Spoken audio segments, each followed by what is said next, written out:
Good evening, pals. Before we begin tonight, take a slow breath and let the day loosen its grip a little. Let the room grow quiet and imagine we are drifting far back in time to a world before modern cities, before borders, and before China became the name of a civilization.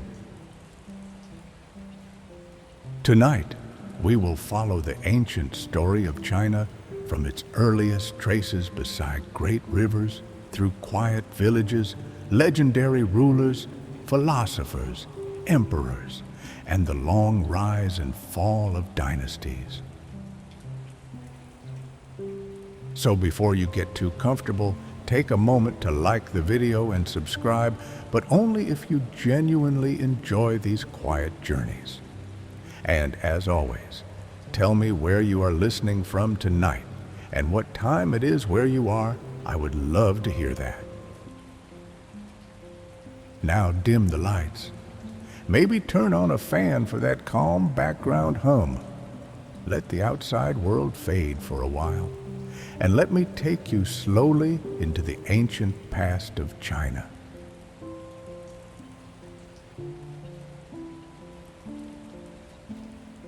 Before China had a name, long before there were emperors, long before there were palaces, walls, armies, or written records, there was only land, weather, and time. The world we now call China did not yet have that name.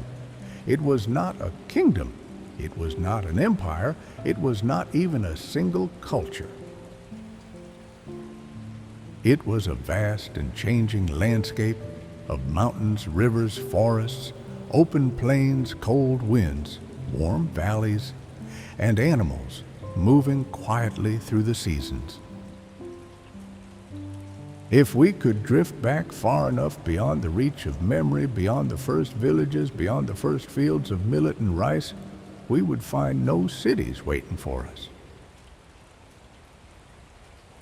There would be no roads leading to royal capitals, no bronze bells ringing in ceremonial halls, no scholars writing by lamplight. Instead, we would find small groups of early humans moving carefully through an ancient land, carrying simple stone tools, watching the sky, listening for danger, and following whatever signs nature gave them. Their world was not still. It changed slowly over thousands and thousands of years. Forests spread and retreated. Grasslands opened beneath wide skies.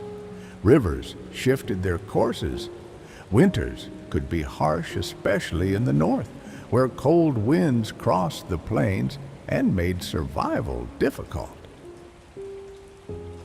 In warmer seasons, plants returned, animals migrated, and the land became generous again, though never completely safe.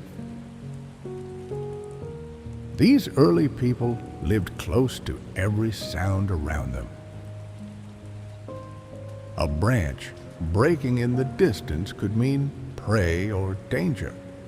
The movement of birds might reveal water nearby.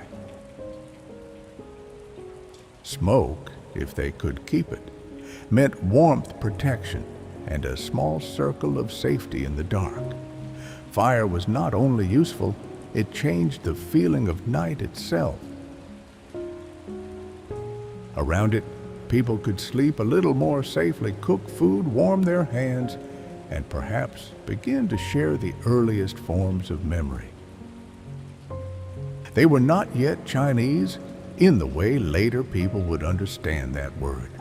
They did not know the names of the dynasties that would one day rise and fall across the same land. They did not know that rivers would later become sacred to farmers, rulers, poets, and philosophers. They simply knew hunger, cold, movement, shelter, family, and the constant need to keep going. Some of the most ancient traces of human presence in East Asia reach back into a time almost impossible to imagine. Stone tools, bones, and signs of early fire tell us that human ancestors had already learned to survive in these regions long before history began. Near what is now Beijing, remains associated with Homo erectus show a world of cave shelters, animal bones, rough tools, and lives shaped by patience and danger. To us, these traces may seem small: a chipped stone, a burned bone, a fragment of skull. But in the silence of deep time, they are powerful. They tell us that someone stood there. Someone struck one stone against another. Someone carried food back to a shelter. Someone watched the last light fade behind the hills and hoped the fire would last until morning. It is easy when thinking about ancient civilization to begin with kings. Kings leave names. They build monuments. They order inscriptions. They make themselves visible to history. But ordinary people, especially the earliest people, leave behind only whispers. A tool dropped near a riverbank, ash darkened by an old fire, a path worn by repeated footsteps, then erased by rain and time. And yet, it is from those quiet beginnings that everything else would grow. For most of their existence, these early humans lived by hunting, gathering, and moving. They followed animals across open land. They collected roots, seeds, fruits, nuts, and whatever the season offered. They learned which plants could be eaten, which waters were safe, which stones could be shaped into blades, which caves gave shelter from wind. Their knowledge was not written, but it was deep. It lived in memory, gesture, imitation, and repeated practice. A child born into such a group learned by watching how to hold a tool, how to listen, how to walk without wasting strength, how to read the sky, how to recognize the smell of rain before it arrived. Life was fragile, and learning was not separate from survival. Every small skill mattered. At night, when the group gathered close, the ancient land around them must have felt enormous. The stars would have been bright, untouched by city lights. The wind moved through grass and trees. Animals called in the distance. The fire cracked softly, sending sparks upward into the dark. No one there could have imagined writing dynasties, temples, or empires, but they may have known stories. Simple ones at first, stories of a hunt, a storm, a dangerous animal, a place where water could be found, a person who had died and was remembered. Memory begins quietly. Long before history becomes a record, it lives as a voice. Over immense stretches of time, the climate changed. Ice ages came and went. Cold periods pushed human groups to adapt or move. Warmer periods opened new possibilities. As the last ice age began to retreat roughly around 10,000 years before the Common Era, the world slowly softened. Glaciers withdrew, Temperatures rose, plants spread into new regions, animals changed their patterns, rivers became even more important. In the land that would later become China, two river systems would shape human life more than almost anything else: the Yellow River in the north and the Yangtze River farther south. The Yellow River crossed the northern plains with a restless force. It carried fine yellow soil known as loess, which could make the land fertile. But the same river could also flood, suddenly changing course, breaking through banks and covering fields or settlements that would one day appear beside it. Much later, people would call it both a cradle and a sorrow, because it gave life and took life in the same breath. The Yangtze, wide and powerful, flowed through warmer and wetter lands. Its valleys and wetlands would become ideal for rice. The rhythm there was different from the north, more humid, more green, more closely tied to water. While the Yellow River region would favor millet and dry farming, the Yangtze world would slowly become a landscape of rice fields, wooden houses, boats, and flooded paddies. But before farming fully arrived, these rivers were already gathering places. Water brought animals, animals brought hunters. Plants grew more densely near riverbanks. Fish, reeds, wild grains, and fertile soils created places where human groups might stay a little longer than before. Not forever at first, just longer. And that small change mattered. To stay near a river for one season, then another meant noticing patterns, where certain grasses returned, when fish were easier to catch, which seeds fell and grew again, which places flooded and which places remained safe. Slowly, through observation repeated over generations, people began to understand that the land was not only something to move across, it was something that could be returned to, tended, and eventually shaped. This was not a sudden discovery. No one woke one morning and invented civilization. The shift from wandering life to settled life was slow, uneven, and full of uncertainty. Some groups continued to move, others stayed for longer periods. Some experimented with plants without depending on them entirely. Families might still hunt, gather fish, and forage while beginning to protect certain patches of useful grain. The first steps toward farming were humble. These things do not sound dramatic, but they changed the human relationship with time. Hunters followed the present need. Farmers had to think of the next season. They had to wait. They had to trust that what was placed into the soil would return.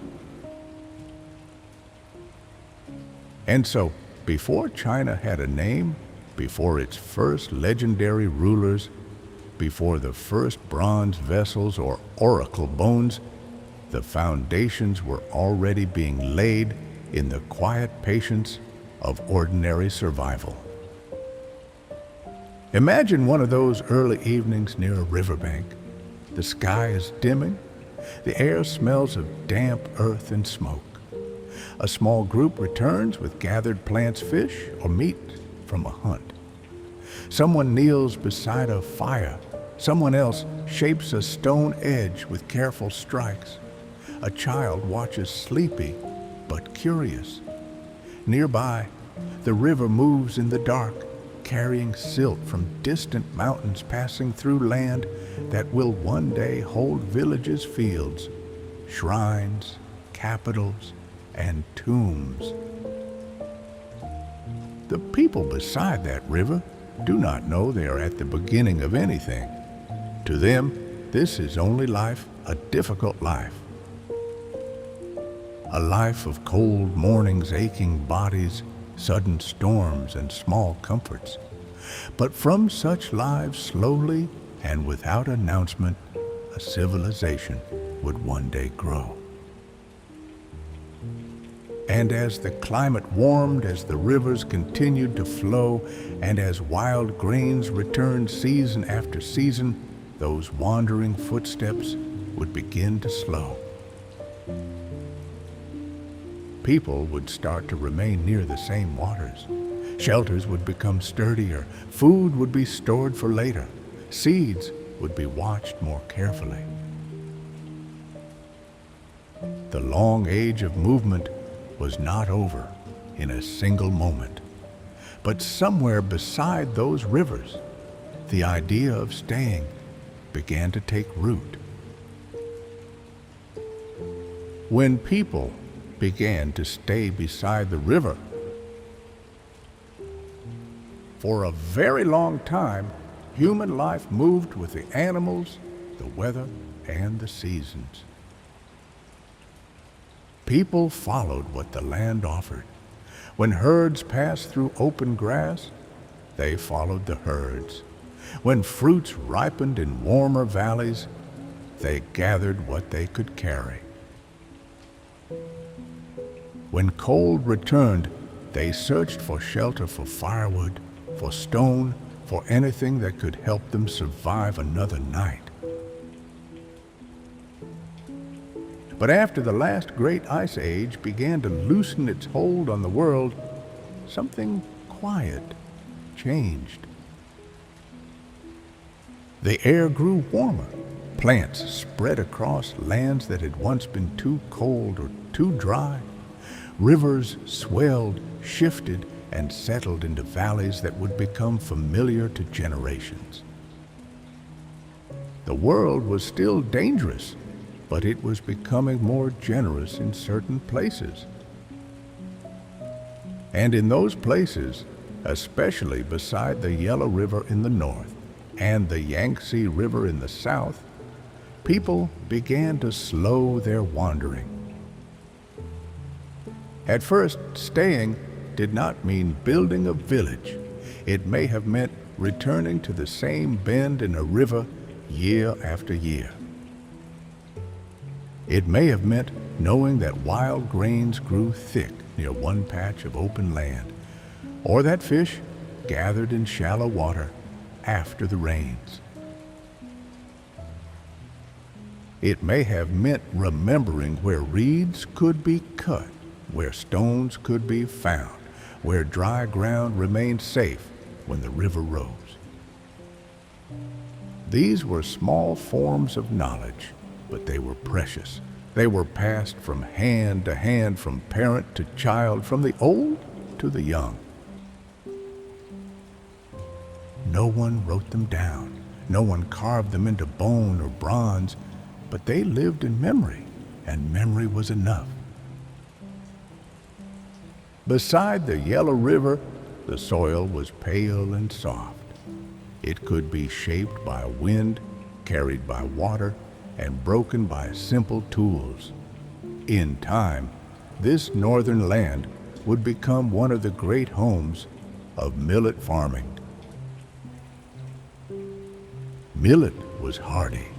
It could grow in drier fields under harsher skies with less water than rice. For people living near the northern plains, it became a quiet companion of survival. A person could gather wild millet before fully understanding how to cultivate it. They could notice that seeds dropped near a camp returned the next season. They could protect a useful patch from animals. They could clear away competing plants. They could save a handful of seeds and scatter them again when the time felt right. There was no single moment when gathering became farming. The change was gradual, like dawn spreading over a field. Farther south, along the warmer and wetter lands of the Yangtze, another story was taking shape. There, water was not only something to drink or fear, it became something to manage. Wild rice grew in marshy places near wetlands and slow-moving streams. People learned its rhythms when it sprouted, when it ripened, when the grains could be collected. Over time, they began to guide the water to work with mud seedlings and flooded earth. Rice asked for patience in a different way from millet. It required wet fields, careful timing, and hands willing to work in water. It tied people to the seasons with a soft but demanding thread. The land had to be watched. The water had to be understood. Too little and the crop failed. Too much and it could drown. So in the north, people learned the language of dry soil and hardy grain. In the south, they learned the language of wetlands and rice. These differences were simple at first, only practical responses to climate and geography.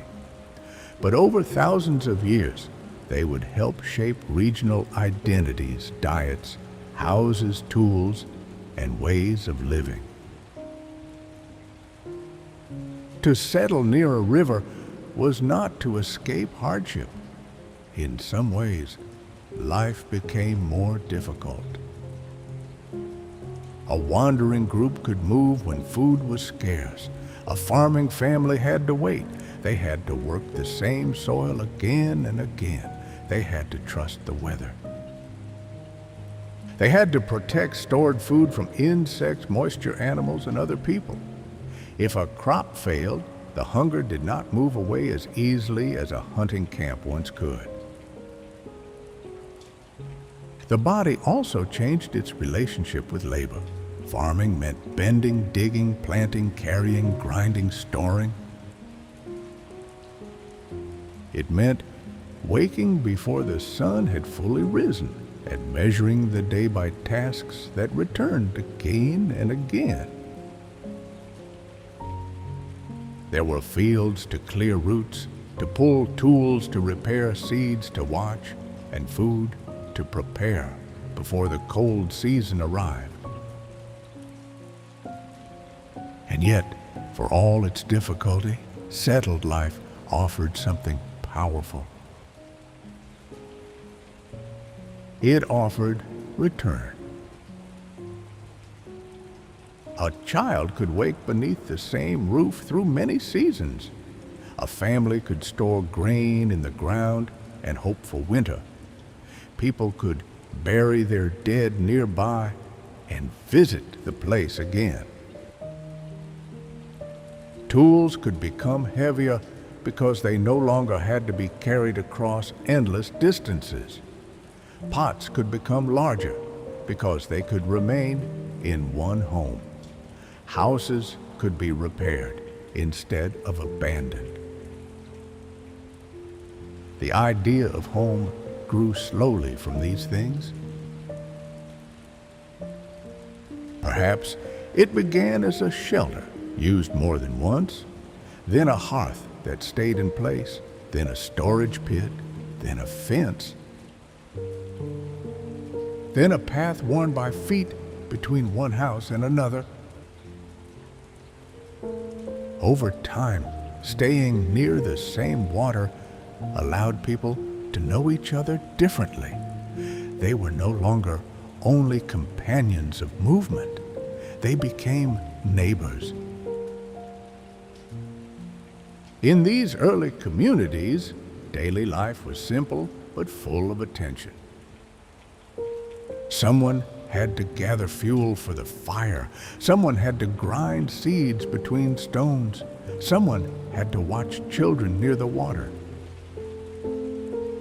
Someone had to shape tools, mend baskets, scrape hides, dig pits, or carry clay from the riverbank.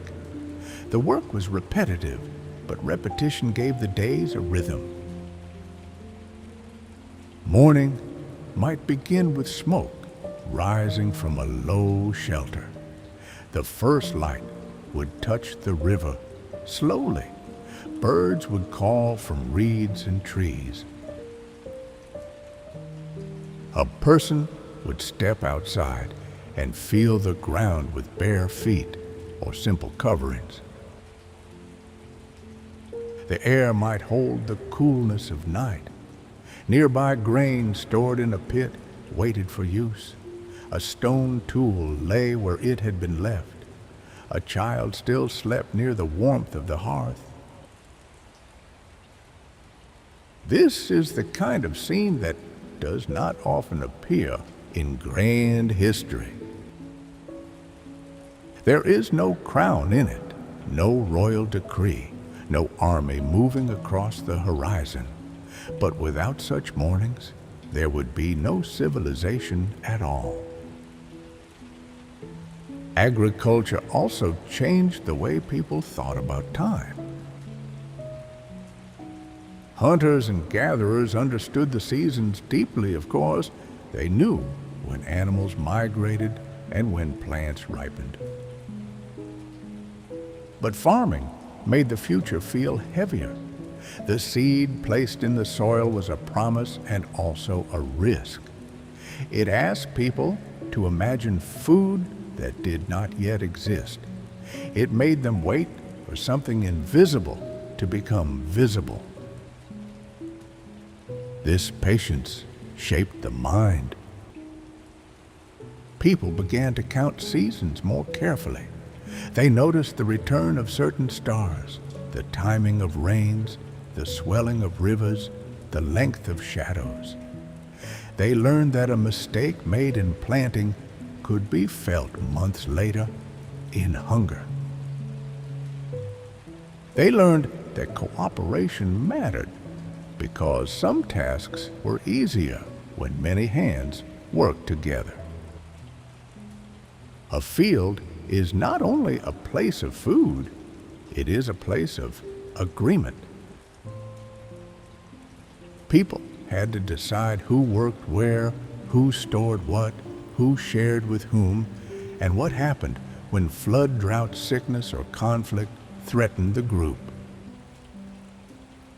These questions did not yet produce kings or laws in the later sense, but they began to create customs, and customs repeated long enough become the first quiet form of order. Food storage brought another change. Surplus was both comfort and danger. A full storage pit meant winter could be survived. It also meant there was something to protect. Grain could attract animals. It could attract strangers. It could create arguments within a group. Who had planted it? Who had harvested it? Who had the right to eat it when food ran low? In this way, the earliest settled life carried within it the seeds of both community and inequality. At first, the differences may have been small. One family had a better harvest. One person knew how to make sharper tools. One elder remembered the safest place during flood season. One group controlled a better patch of land near water. Over generations, such differences could grow. But in the beginning, they were still woven into a world where survival depended on cooperation. The rivers remained at the center of everything.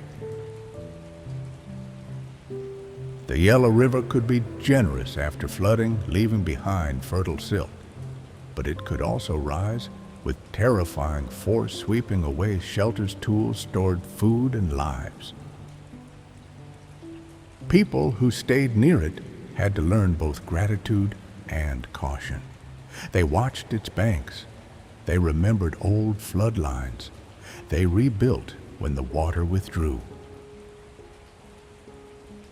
The Yangtze and its wetlands offered another kind of abundance. Fish, reeds, birds, wild rice, and water plants made the southern landscape rich. But wetlands could also bring disease insects and difficult travel. To live there required its own intelligence. Houses would eventually rise on stilts. Boats would become useful. Rice fields would demand long familiarity with mud and water. In both north and south, the land was teaching people how to belong to it. This belonging did not mean control, not yet, perhaps not ever completely. The river could still undo years of labor in a single season. A storm could ruin stored grain. A sickness could pass through a small community and leave silence behind. But each time people rebuilt, each time they planted again, each time they returned to the same place after danger, the bond between human life and land became stronger. And with that bond came memory. A certain bend in the river might be remembered because someone had died there. A field might be remembered because it gave a good harvest. A hill might be known as the place where animals appeared in spring. A tree might mark the edge of a home space. Such memories turned landscape into meaning. Slowly, the world became less anonymous. It was no longer only forest, water, stone, and grass. It became our river, our field, our hearth, our dead, our path, our season of planting. Language itself must have carried these changes. Words for tools, plants, kinship, weather, and ritual would have grown richer as life settled into more repeated patterns. One of the most important changes was the relationship with the dead. A moving group could mourn and move on carrying memory in the heart.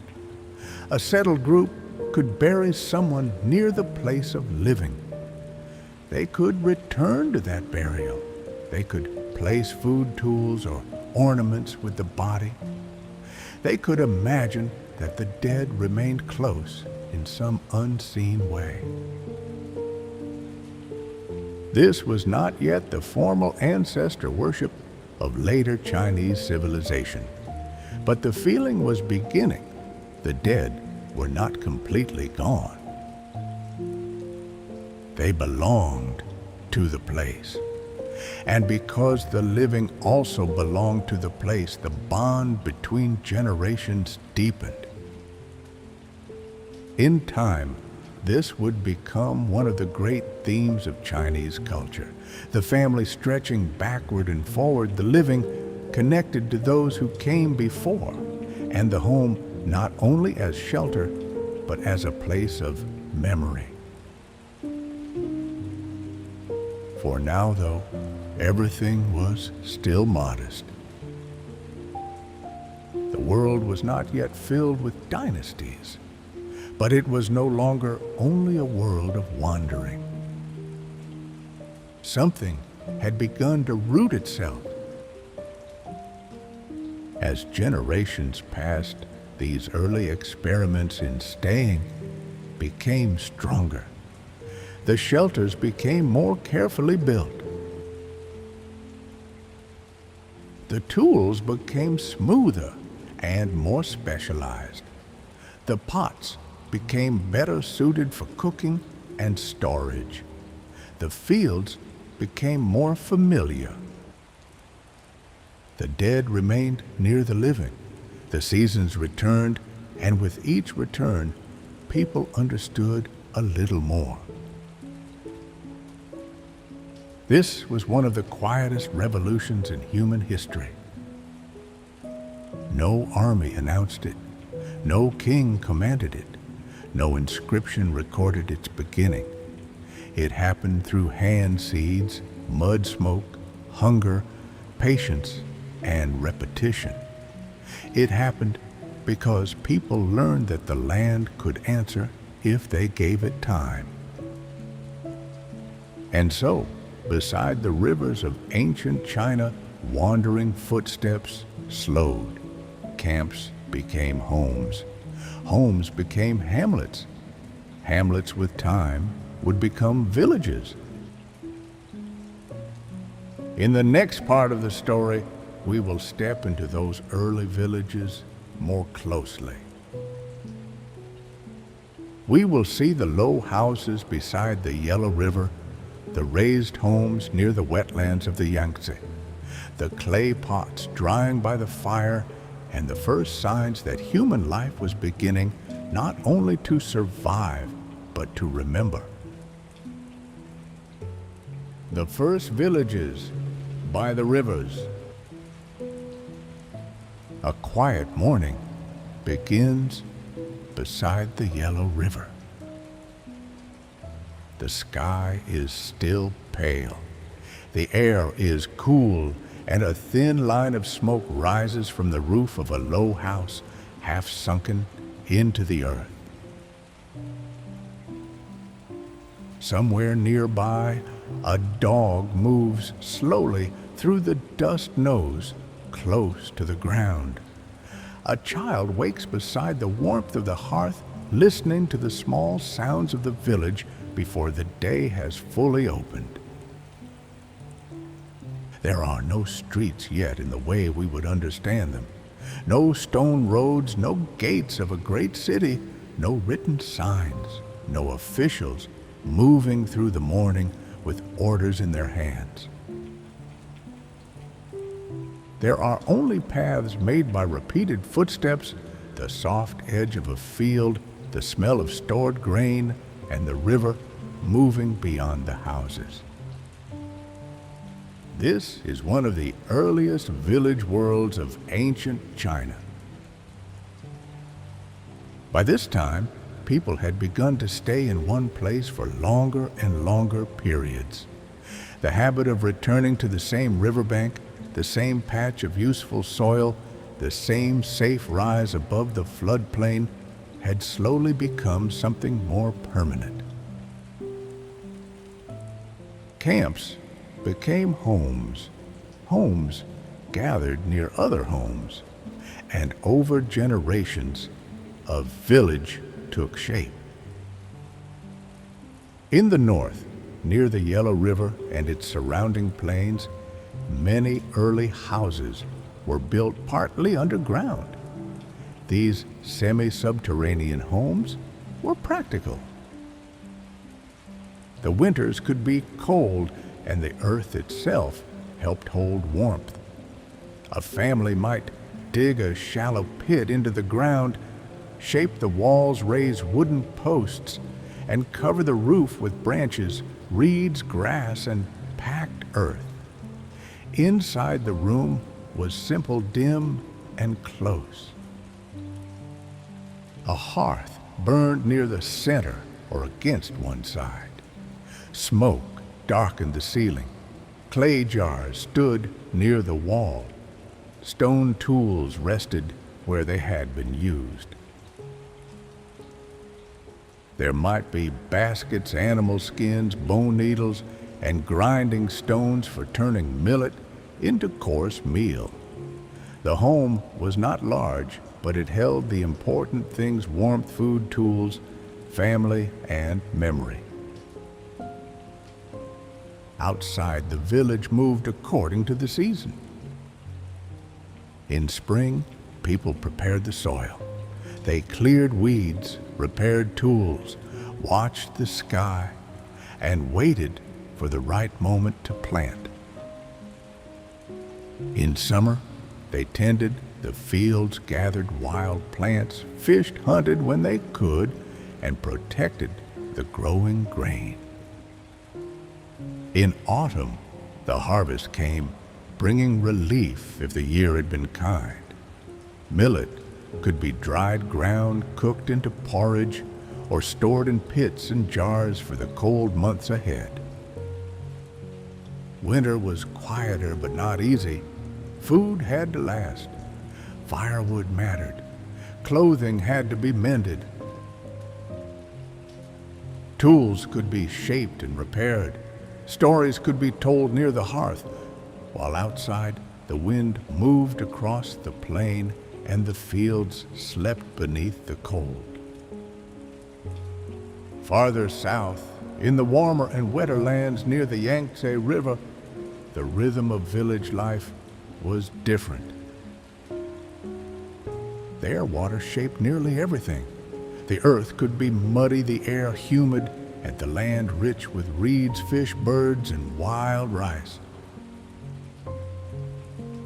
Homes were often raised above the ground on wooden posts, keeping the floor away from damp soil and seasonal flooding. A house on stilts gave safety from water insects and marshland. Beneath it, shadows gathered. Above it, a family could sleep on a drier floor while the wet world breathed below. Wooden planks, woven mats, reeds, and thatch formed the body of the home. Nearby, people worked with rice fish, wood, bone, and clay. The river was not far away. It was a road, a source of food, a danger, and a companion. In both north and south, the village was shaped by hands. Hands cut wood, hands carried water, hands pressed clay into pots, hands planted seeds, pulled weeds, cleaned fish, scraped hides, tied reeds, and lifted children away from the fire. A person's life was measured not only by years, but by repeated tasks.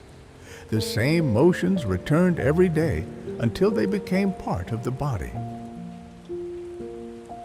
One of the most important tools of settled life was pottery. For people who moved constantly, large pots were inconvenient. They were heavy, fragile, and difficult to carry. But once a family stayed in one place, pottery became essential. A clay jar could hold grain, a bowl could carry water, a vessel could cook food slowly over heat. Pots changed the way people stored, prepared, and shared what they had. Imagine someone kneeling near a riverbank, hands deep in wet clay. The clay is cool and soft at first. It must be cleaned, shaped, smoothed, and left to dry. Later, it is fired in heat until it hardens. The result may be plain rough and practical, or it may carry marks, lines, curves, or painted designs. Even the simplest vessel holds a quiet kind of intelligence. It shows that someone understood earth, water, fire, and patience. Grinding stones were just as important. Millet or other grains had to be crushed before they could be cooked. This work could take hours. The repeated movement of stone against stone became part of daily life, especially for women in many early farming communities. A village morning may have been filled with that sound, the dull, steady rhythm of grain being ground mixed with the crackle of fire and the voices of children. Food was still varied. Farming did not immediately replace hunting and gathering. People continued to collect wild fruits, nuts, roots, and plants. They fished in rivers and wetlands. They hunted deer, boar, birds, and smaller animals. But farming gave the village a center. It gave the year a structure. It made certain places more important than others. Animals also became part of village life. Dogs were among the earliest companions. They may have helped with hunting, guarded the settlement, or simply lived close to human warmth and scraps of food. Pigs became important as the source of meat, especially around settled communities where food waste could support them. Chickens, water buffalo, and other animals would become more significant in different regions and later periods. Each one brought new possibilities and new responsibilities. A village with animals was never silent. There would have been barking, grunting birds calling insects near stored food, and the movement of people trying to keep everything in order. Life was not peaceful in a perfect sense. It was busy, uncertain, and often tiring. But it had rhythm, and rhythm can feel like safety. Children grew up inside that rhythm. A small child might first learn the village by sound the voice of a mother, the scrape of stone, the crackle of fire, the steps of older children outside. Later, the child would learn where water was drawn, where grain was stored, which animals to avoid, which tools were dangerous, which elders to listen to. There was no school, but learning was constant. Every day was instruction. The old carried memory. They remembered floods, bad winters, good harvests, and places where the soil had once been better. They remembered which families had married, which children had died, which paths were safe, and which signs in the sky warned of change. In a world without writing age could be a kind of library. The knowledge of elders helped the village survive. And slowly, as people stayed in one place, the dead stayed close as well. Burials from these early communities tell us something quiet and moving. People did not simply abandon their dead. Bodies were placed carefully. Sometimes pottery tools, ornaments, or food were buried with them. Infants in some places were buried near or beneath homes, as if the family wished to keep them close even after death. This does not mean we can know exactly what these early villagers believed. Their thoughts were not written down, but their actions suggest care. They suggest that death did not break all bonds. The dead were still part of the place. They belonged to the village, to the house, to the soil beneath the feet of the living. Here we can feel one of the deep roots of later Chinese culture, ancestor reverence, which would become so important in later dynasties, did not appear suddenly in royal temples. Its emotional beginning may have been much humbler: a grave near a home, a bowl placed beside a body, a child remembered beneath the floor, a family returning to the same place season after season. The village was therefore more than a shelter from weather. It was a circle of relationships between the living and the dead, between people and animals, between seed and soil, between river and field, between memory and survival.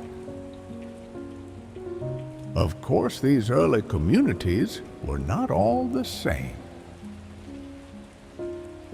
Some were small, only a cluster of homes. Others grew larger, with many houses arranged around open spaces. Some had storage pits, pottery kilns, and work areas. Some showed signs of communal planning. People may have gathered in central spaces for work discussion, ritual, or shared meals. The larger a village became, the more cooperation it required.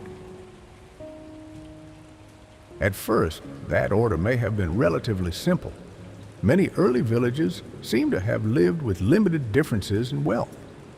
People shared similar houses, similar tools, similar food, and similar risks. But over time, differences began to appear. Some graves became richer than others. Some objects required more skill and time to make. Some families may have controlled better land or held stronger ritual roles. Even in a quiet village, change was always present. A better harvest could create surplus. Surplus could create exchange. Exchange could bring rare materials from far away. A beautiful ornament made of stone or jade could carry meaning beyond its practical use. A finely shaped pot could show skill, identity, or status. A person who knew how to make such things might become important.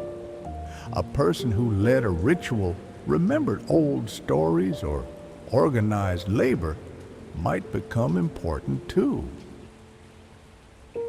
In this way, the village contained the earliest hints of a more complex society. But before there were kings, there were still evenings. The day would end with smoke lowering into the dusk. People returned from fields, water, forest, or marsh. Tools were set down. Food was cooked. Children grew tired. Dogs settled near the warmth. The river, which had watched the village all day, continued moving in the dark. Perhaps someone told a story. It may have been about a flood, a hunt, a strange dream, an ancestor, or a place beyond the hills. The listeners may not have thought of it as history. But in a world without writing, stories held the shape of experience. They carried warnings, comfort, memory, and meaning.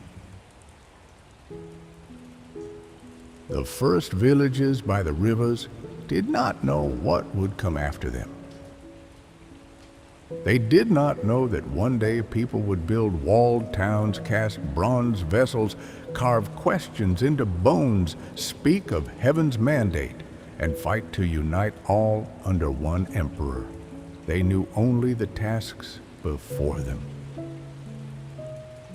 Plant, grind, cook, repair, watch, remember, begin again. And maybe that is why these villages matter so much. They show us history before it became grand. They show us civilization before it became powerful. They show us human life when it was still close to soil, fire, water, and family.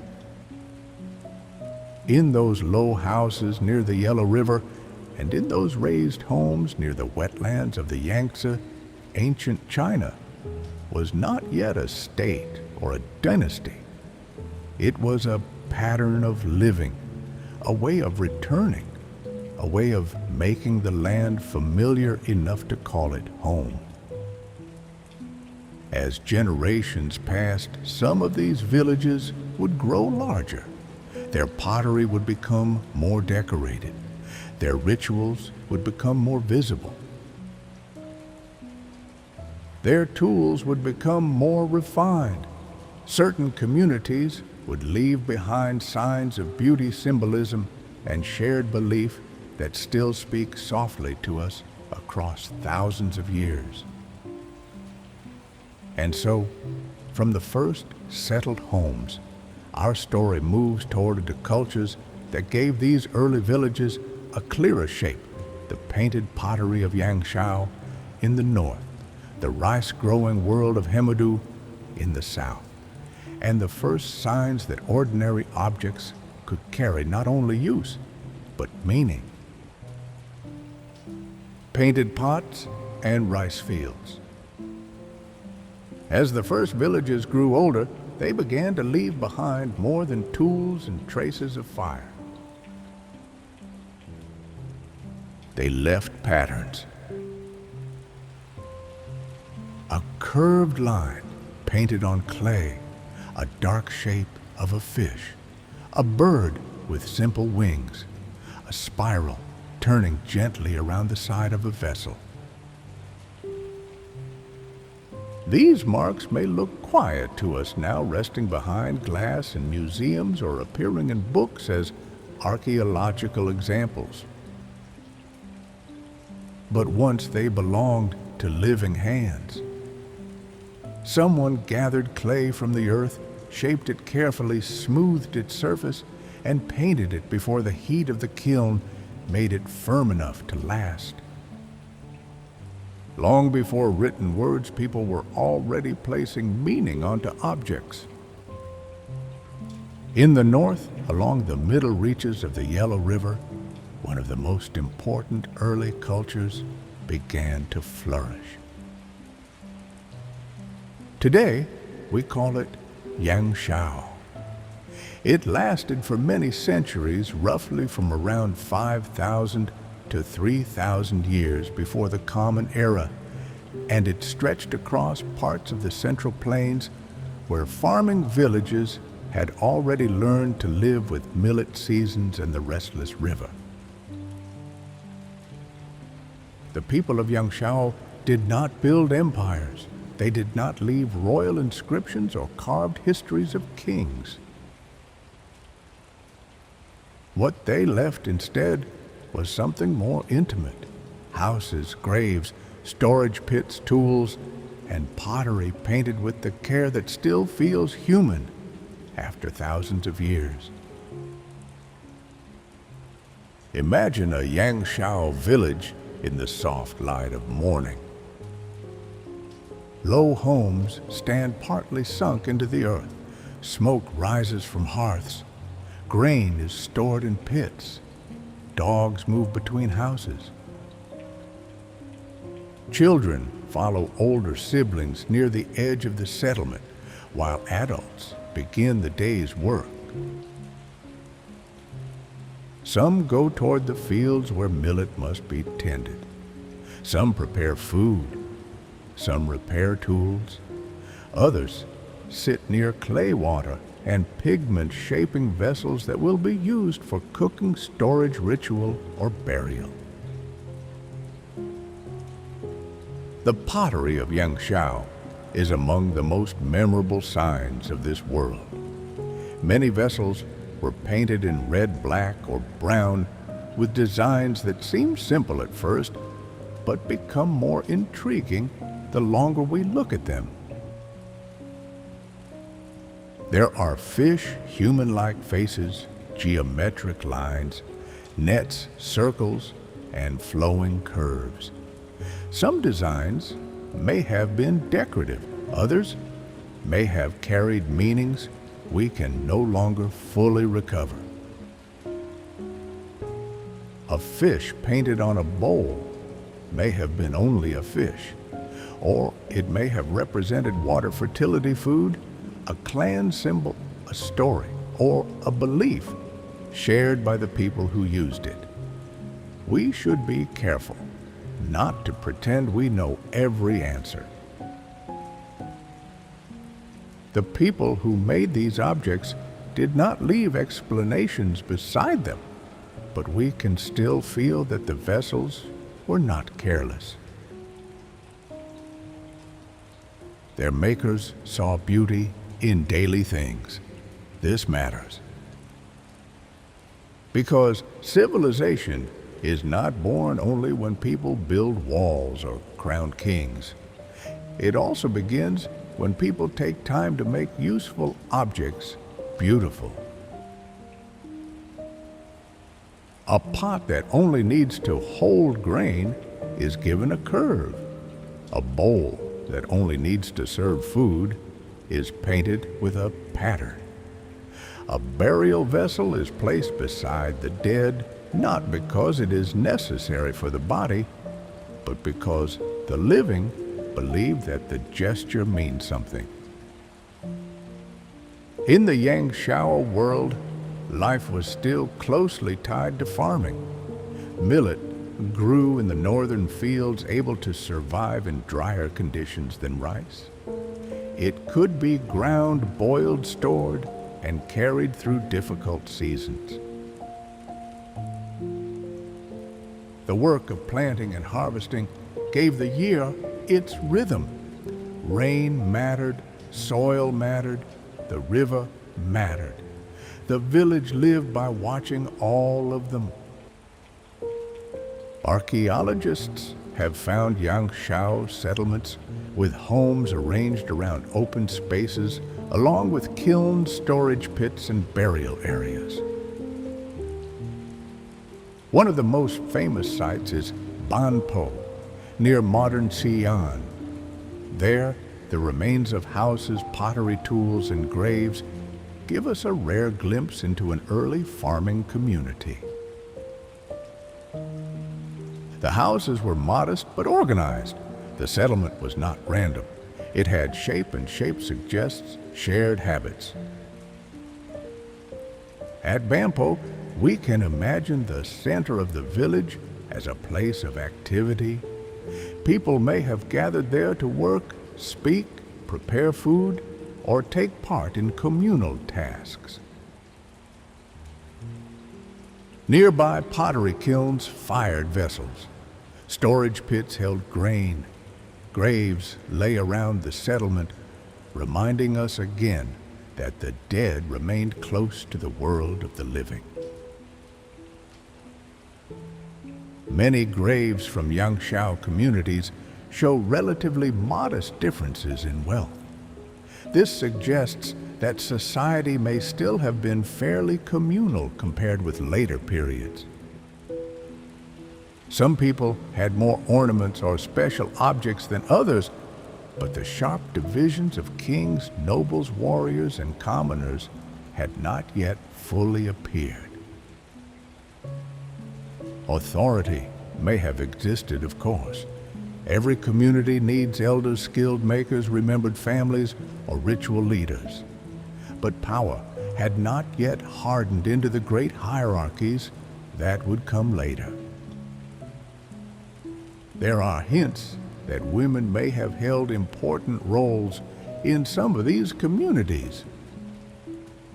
Certain burials include rich goods associated with female remains, and some scholars have suggested that descent or family identity may have had strong maternal elements in early periods. We cannot say this with complete certainty for every village, but the possibility is worth holding gently.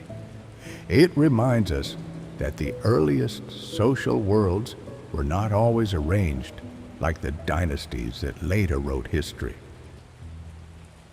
While Yangtze villages were growing in the north, another world was developing far to the south, near the lower Yangtze River.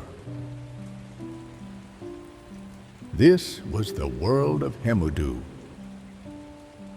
If Yangtze brings to mind painted pottery, millet fields, and homes in the earth, Hemudu brings us into wetlands, wooden houses, rice fields, and the smell of damp soil. The climate was warmer and more humid. Water was everywhere in marshes, streams, ponds, and river channels. The land offered abundance, but only to those who learned how to live with its softness. The people of Hemudu became deeply connected to rice. Rice was not simply another food. It shaped the body of the village, the timing of labor, and the relationship between people and water. To grow rice well, communities had to understand wet ground seasonal flooding and the careful work of planting and harvesting. Fields could not simply be treated like dry soil. They had to be watched and managed. Imagine a morning in a Hemudu settlement. Mist rises over the wetlands. Birds move through reeds. Wooden houses stand above the ground on posts, their floors lifted away from damp earth. Beneath them, shadows and moisture gathered. Nearby, people step carefully through muddy fields, their feet sinking slightly into the wet soil. Someone carries a tool made of bone or wood. Someone else works near a pile of rice husks. Children stay close to the house, listening to insects, birds, and the movement of water. The raised houses of Hemudu tell us how practical these people were. In a wet landscape, a home built directly on the ground would suffer from dampness, insects, and seasonal flooding.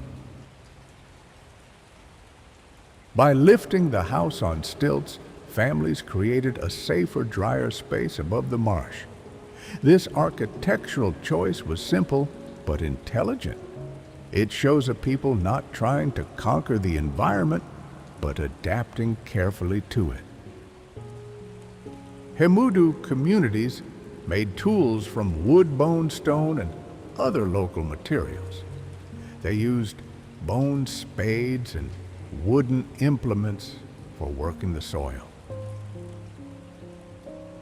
They carved, wove, fished, gathered, and farmed. Their pottery was often darker and less brightly painted than Yangtze pottery, but it was strong and useful.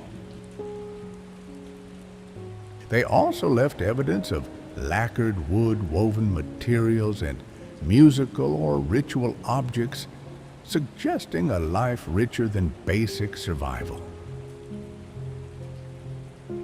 Like Yangtze, Hemudu was not only a farming culture, it was also a symbolic world.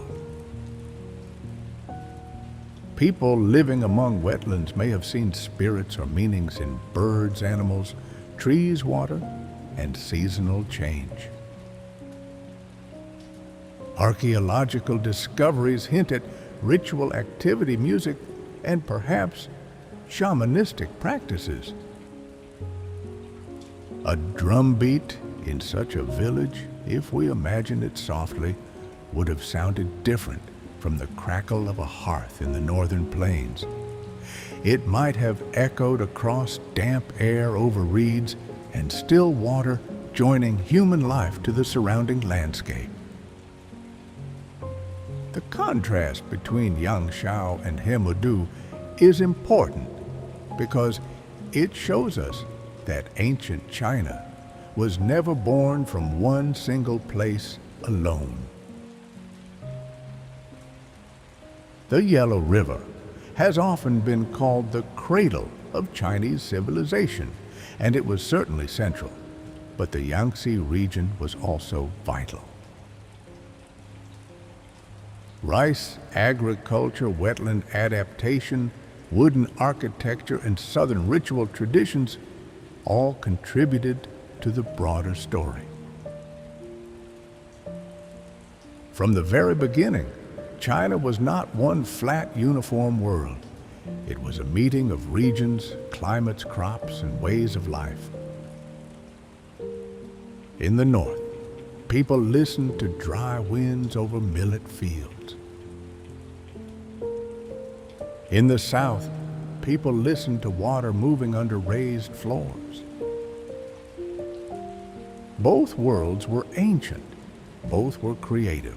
Both were learning how to turn landscape into home. Trade and exchange may have connected some of these communities over time. Objects made from unusual stone, jade shell, or other materials could travel from one region to another. Ideas could travel too, though we cannot always trace them clearly.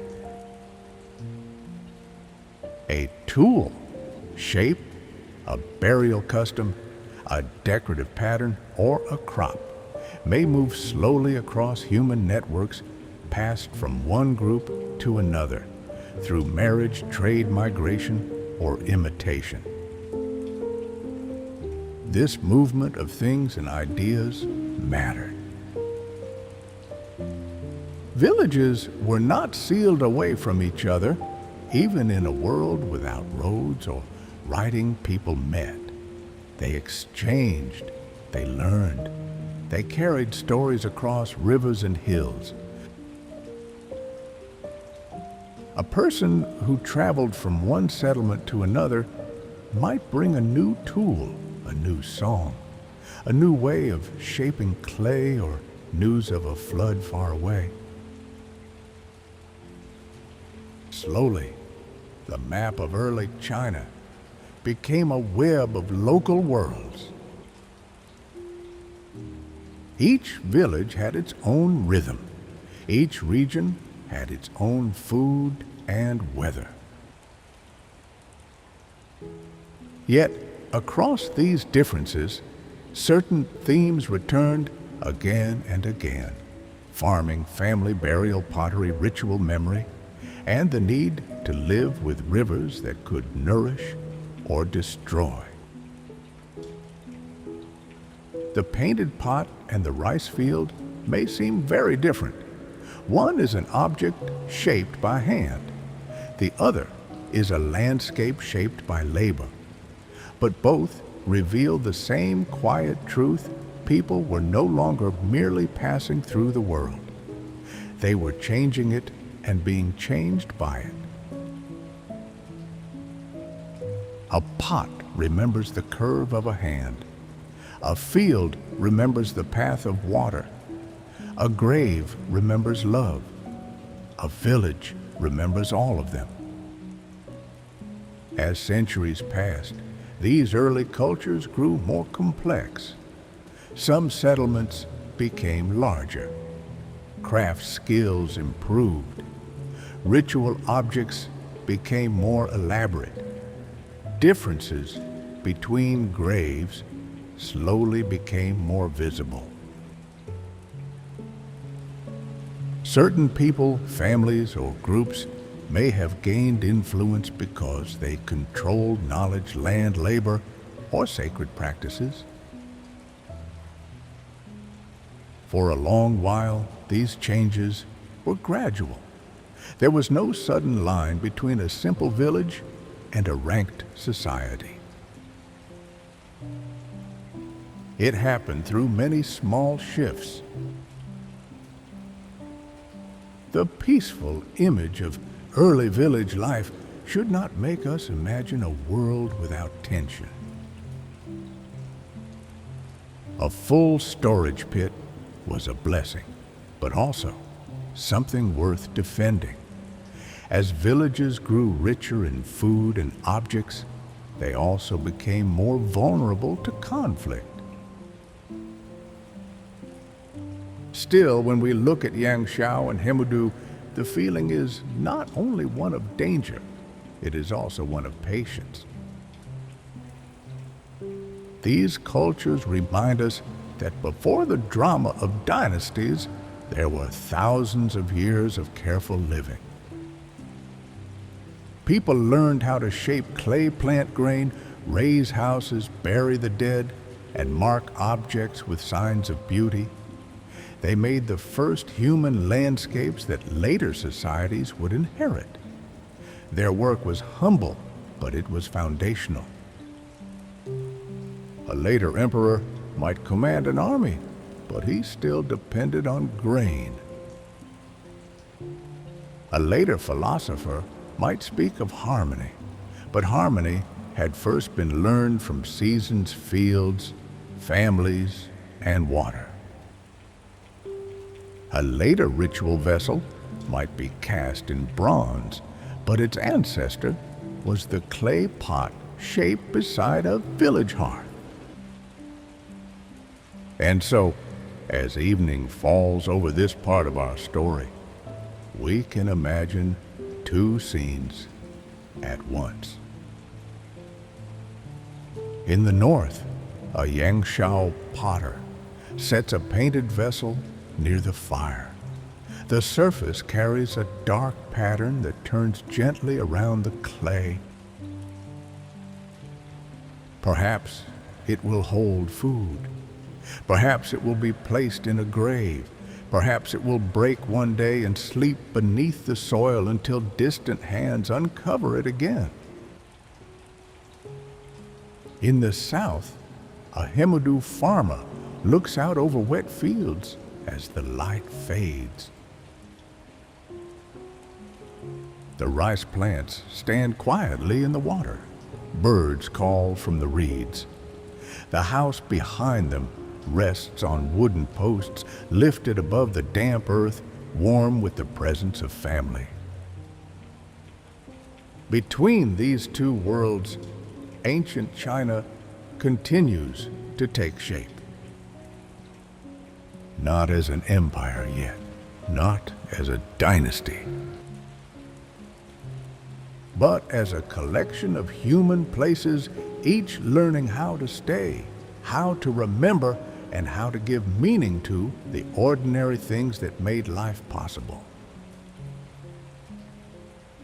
And in time, some of these places would grow larger, more organized, and more unequal. Walls would rise, fine black pottery would appear, jade would travel across long distances. The first signs of deeper hierarchy and conflict would begin to show. The village world was still alive, but beneath it, the first shadows of power were beginning to form. The first shadows of power. For many centuries, village life continued beside the rivers. The seasons returned, seeds were planted, pots were shaped, children grew into adults, and the old were buried near the places they had known in life. Smoke rose from hearths in the morning, and by evening, the same smoke thinned into the dark air above the fields. But beneath this familiar rhythm, something was changing. The villages were no longer all small. Some grew larger. Some gathered more people, more tools, more stored grain, and more skill. Paths between settlements became more important. Rare stones and ornaments traveled farther than before. Certain houses may have become more respected. Certain graves began to stand apart from others. Slowly, almost quietly, the old village world started to show the first signs of rank competition and power. This was not yet the age of emperors. It was not even the age of clearly named kings. But it was no longer only a world of simple farming communities. Around the late Neolithic period, especially in the centuries after 3,000 years before the Common Era, a new cultural horizon appeared across parts of northern China. Today we often call it Longshan. It followed after earlier cultures like Yangtze, but it felt different in important ways. If Yangtze is remembered for painted pottery, Longshan is remembered for black pottery, thin polished, and astonishingly refined. Some Longshan vessels were made with such skill that their walls were almost as delicate as eggshell. Their surfaces were dark, smooth, and carefully shaped. To make such pottery required more than ordinary household knowledge. It required special technique, controlled firing patient hands, and likely people who had become highly skilled in one task. A simple village pot could be made to hold food, but a Longshan black vessel seems to say something more. It suggests craft specialization. It suggests display. It suggests that some objects were made not only to be used but to be admired, exchanged, offered, or buried as signs of importance. The hands that made these vessels belong to a changing world. In some Longshan settlements, archaeologists have found evidence of rammed earth walls. These walls were built by pounding layers of earth into strong, compact forms. They took planning. They took labor. They took people working together under direction. A small family could not easily build such a wall alone. A wall around a settlement meant that someone or some group could organize many hands toward one purpose. And a wall also suggests fear. Not always constant war, not always attack, but at least the possibility of danger. A wall marks a boundary between inside and outside. It says that what lies within is worth protecting. Stored grain tools, animals, people, ritual objects, perhaps authority itself. The village had become valuable enough to defend. Imagine standing near one of these early walls in the fading light. The fields are quiet beyond it. The river is somewhere in the distance carrying silt through the plain. Inside the settlement, fires burn in homes. A potter works near a kiln. Someone carries grain toward a storage place. A child runs past a doorway. From outside, the wall may not look enormous compared with the great fortifications of later history, but for its time, it changes the feeling of the settlement. The village is no longer completely open to the land. It has an edge. Edges matter in history. They create belonging, but they also create separation. Those inside the wall share protection. Those outside may be neighbors, traders, strangers, rivals, or enemies. The wall does not tell us everything, but it tells us that the world had become more complicated. Longshan society also shows stronger signs of inequality than many earlier villages. In some cemeteries, graves differ sharply from one another. Some people were buried with fine pottery, jade ornaments, or other valued objects. Others were buried with little. The difference between graves is one of the quietest ways archaeology reveals social change. No ancient voice explains it to us directly, but the objects speak in their own way. They tell us that some lives were being marked differently in death. And if some people were treated differently in death, it is likely they were treated differently in life. Perhaps Certain families controlled better fields. Perhaps some lineages claimed older ancestors or special ritual power. Perhaps leaders emerged because they could organize farming, settle disputes, manage floods, direct construction, or command warriors. Power rarely begins as a crown. More often, it begins as influence repeated over time. A person who knows where to build safely above the floodplain becomes important. A person who can speak to the spirits becomes important. A person who can gather men to defend the settlement becomes important. At first, these roles may not have been sharply separated. The same elder might advise on planting, remember old rituals, and help decide when the community should move grain or repair a wall. But as settlements grew, authority became heavier. The more people there were, the more decisions had to be made. The more surplus there was, the more it had to be stored, counted, guarded, and distributed. Surplus is a quiet force.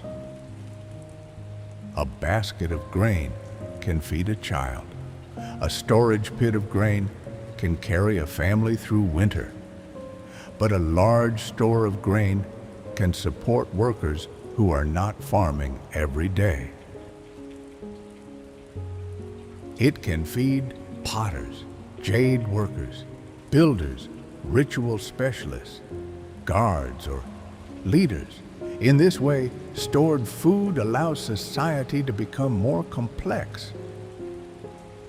It also creates temptation. If grain can be stored, it can be controlled. If it can be controlled, it can become a source of authority. If some people control more than others, a village begins to feel the difference between ordinary households and those with power. The same pattern appears with craft. A finely polished jade ornament or a thin black cup required rare materials, skill, and time. Such objects could not be made casually by everyone. They may have traveled between settlements as gifts, exchanges, or symbols of alliance. They may have been worn by certain people or placed in certain graves. Over time, beauty and status became connected. And yet, we should not imagine Longshan only as a world of ambition. It was still a world of daily labor. Most people still lived close to the soil. They planted, harvested, cooked, repaired, carried, and endured. Millet remained important in the north. In other regions, rice and other crops continued to sustain life. Families still worried about weather. Children still learned by watching. The old still remembered floods and famines. The dead were still buried with care. History changes, but ordinary life does not disappear. A young woman grinding grain in a Longshan settlement may have known very little about the larger transformations happening around her. To her, the day may have been shaped by food, family tools, and fatigue. A boy watching older men repair a wall may have understood only that the work was difficult and that everyone had been called to help. A potter making a fine black vessel may have thought first about the clay, the fire, and the smoothness of the surface, not about what future scholars would call social stratification. The great words come later. For the people living, then change arrived as work. Dig this ditch, carry this earth, store this grain, shape this vessel, guard this gate, honor this ancestor, listen to this leader. The river remained close to all of it. The Yellow River especially was never a passive background. It was a force that could nourish and destroy. Its floods were unpredictable. They could spread fertile silt across fields, making harvest possible. But they could also tear away homes, drown animals, ruin stored grain, and force entire communities to begin again. To live beside such a river required cooperation. People had to watch the water, remember old disasters, build on safer ground, and perhaps organize labor to manage channels, banks, or drainage. It is not hard to see how flood control could become tied to leadership. A person or group that could protect the community from water would gain respect. Over time, that respect could become authority. Here, we begin to approach one of the deepest themes in early Chinese tradition, the connection between rule and water. Later legends would tell of great figures who brought order to floods. They would speak of leaders whose right to govern came not simply from strength, but from their ability to harmonize human life with the forces of nature. These legends were shaped long after the earliest villages, but their emotional root may reach back into memories of real struggles with rivers. In a floodplain, leadership is not abstract. It is the difference between a village that survives and a village that is washed away. Longshan settlements also suggest more organized conflict. Weapons become more visible. Walls become more common. Some human remains show signs of violence. Competition between communities may have increased as populations grew and good land became more valuable. When many people depend on fields water and stored grain, disputes become more serious. A bad harvest can turn tension into danger. Still, conflict was only one part of the story. Longshan culture also shows connection. Materials and styles spread across regions. Ideas moved with people. Similar forms appeared in different places, yet local differences remained. This means the world was becoming both more connected and more divided. That is another pattern we will see again and again in Chinese history. Unity and fragmentation. Shared culture and local power. Ritual order and human ambition. Even before the first confirmed dynasties, these forces were already present in quiet forms. As Longshan society developed, settlements in some regions began to look more like early towns. Larger populations, planned spaces, walls, elite burials, specialized craft production, and signs of organized leadership all point toward a new stage. The village was not gone, but above it, something larger was beginning to form. We might call these societies chiefdoms, proto-states, or early complex communities. But whatever name we use, the feeling is the same: human life was moving toward kingship. Not quickly, not evenly, not everywhere at once.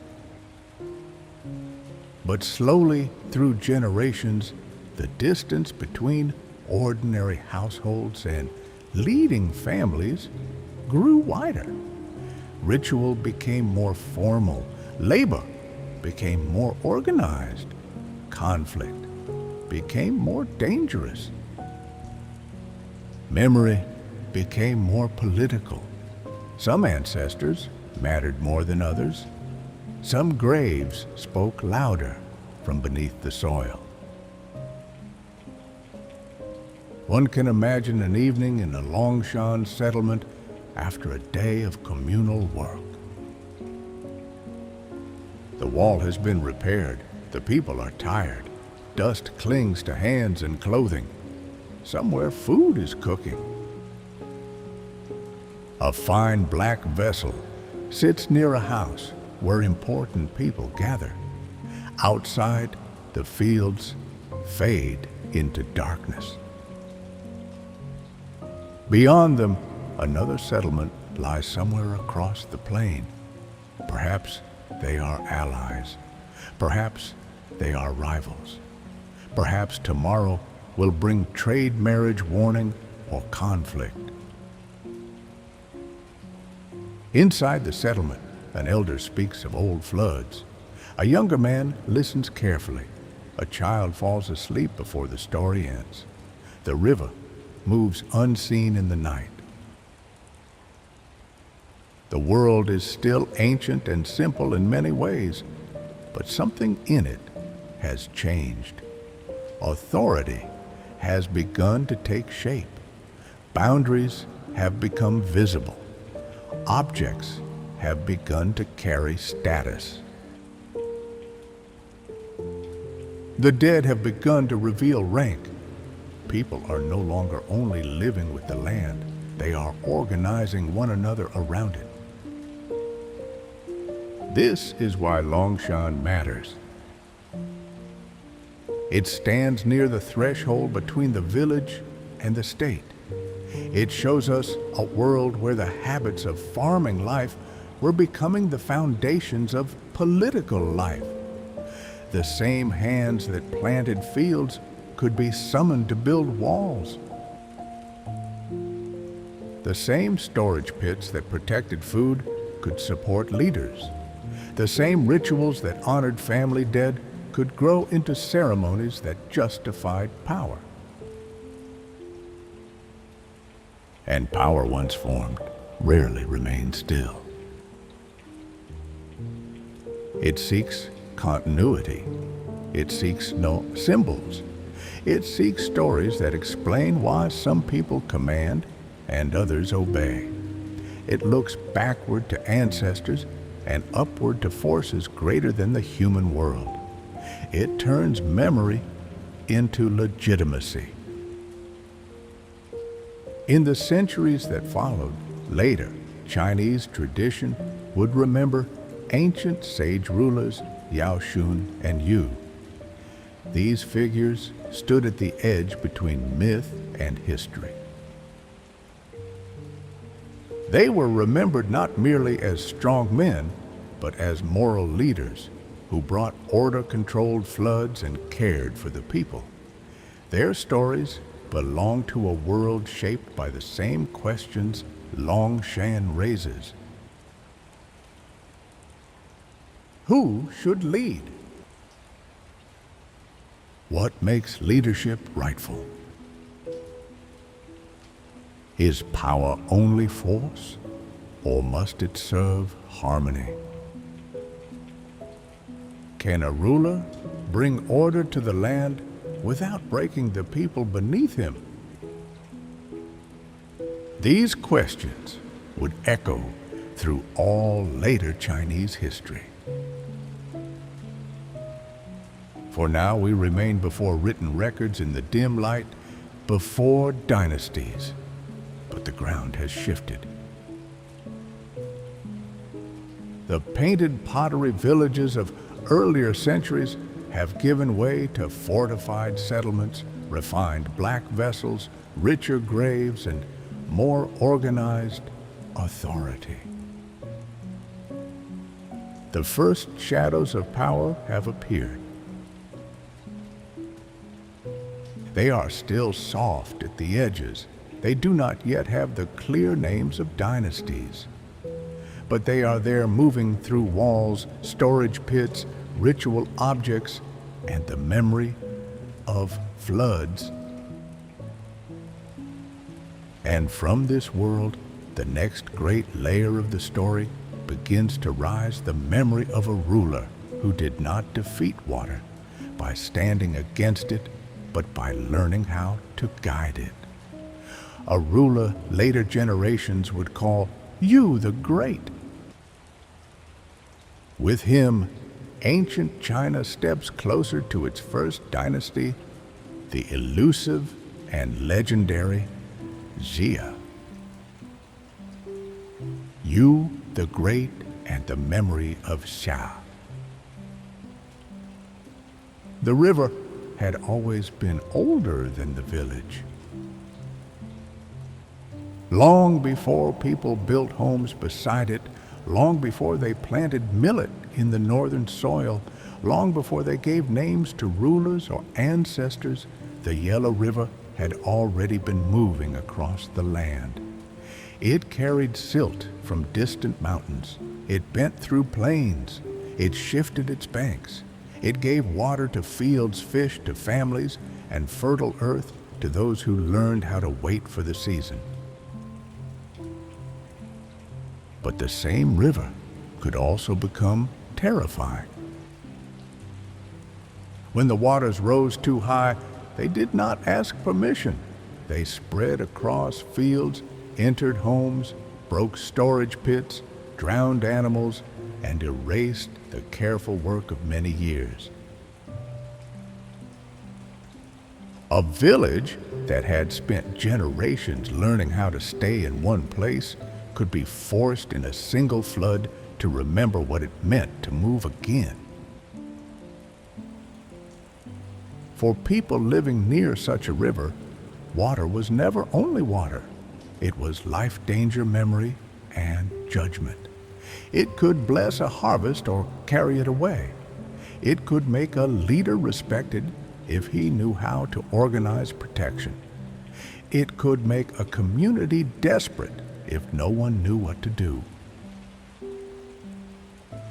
From this world of flood soil, labor, and fear, one of the great early figures of Chinese tradition rises into view.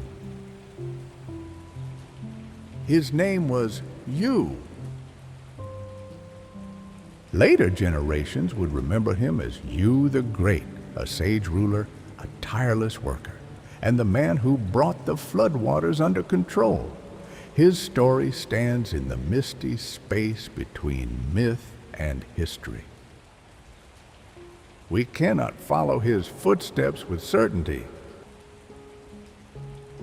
We cannot point to one inscription from his own hand or hear his voice preserved in the way we later hear the Shang kings through oracle bones. But the memory of Yu became one of the most powerful beginnings in Chinese civilization. To understand Yu, we first have to understand what flood meant. In many ancient societies, water shaped the earliest ideas of order. A river could create fertile land, but only if people learned how to live with it. Too little water meant hunger. Too much water meant ruin. The ideal leader, then, was not only a warrior, he was someone who could make the world livable. Someone who could guide labor, read the land, and turn chaos into a pattern people could survive. The legend says that before Yu, the floods were overwhelming. Waters covered the land. Fields disappeared. Villages struggled. People suffered because the river would not stay within its bounds. Yu's father Gun was first given the task of controlling the water. According to the story, Gun tried to block the floods with barriers and embankments, but he failed. The water continued to spread. Yu took a different path. Instead of simply trying to hold the water back, he worked to guide it. He opened channels. He dredged rivers. He allowed the water to move toward the sea. He did not imagine order as a wall standing stubbornly against nature. He imagined order as a path through which nature could pass without destroying everything around it. This difference is what made the story endure. Yu's greatness was not only physical effort, though tradition describes him as working so tirelessly that he passed his own home 3 times without entering because the task before him was too urgent. His greatness was also moral.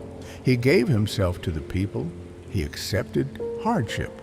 He understood that rule was not supposed to be comfort. It was responsibility. There is a quiet sadness in that image, a man walking past his own door hearing perhaps the life inside, knowing his family is near and still continuing toward the river because others are waiting for relief. Whether the event happened exactly as told is less important than what the story teaches. Later, Chinese culture remembered Yu as a model of leadership. He did not rule because he was merely strong. He ruled because he served. He earned authority by bringing order to the land. And after Yu tradition says, came the Shang dynasty. The Xia is remembered as the first dynasty of China, traditionally placed around the early 2nd millennium before the Common Era. In the long chain of Chinese history, it stands at the beginning, before Shang, before Zhou, before the empires of Qin and Han. But unlike later dynasties, Xia does not come to us with clear written records from its own time. It is a dynasty, seen through later memory. Texts written many centuries afterward describe Xia rulers' lineages, capitals, and moral lessons. They tell of Yu passing power to his son Qi, and with that act, beginning hereditary rule. Before this, the idealized sage kings Yao and Shun were said to have chosen successors based on virtue. Yu's son inheriting power marked a change. Leadership was no longer only a matter of moral selection. It was becoming a family line. That shift is important. A village elder might be respected because of age or wisdom. A ritual leader might guide a community because of sacred knowledge. A war leader might gain authority in times of danger. But a dynasty is different. A dynasty says that power can pass through blood. It says that one family can hold rule across generations. It transforms leadership into continuity. Continuity is one of the deepest themes in Chinese history. The living are connected to the dead. Sons inherit from fathers. Families honor ancestors. Rulers claim the work of those who came before them. Even when dynasties fall, they often explain themselves by reaching backward, by saying that they restore an older order, continue a rightful line, or correct a broken one. The memory of Xia gave China one of its first great stories of political continuity. But modern historians approach Xia carefully, because no surviving writing from Xia itself has been found. Its exact nature remains debated. Was it a true dynasty in the later sense? Was it a powerful early state remembered imperfectly by later generations? Was it a mixture of historical memory, regional traditions, and mythic storytelling? The answer is not simple. Yet, archaeology gives us something to hold. In Henan province, at a site known as Erletou, excavations have revealed the remains of a large and complex Bronze Age society, dating to roughly the period traditionally associated with Xia.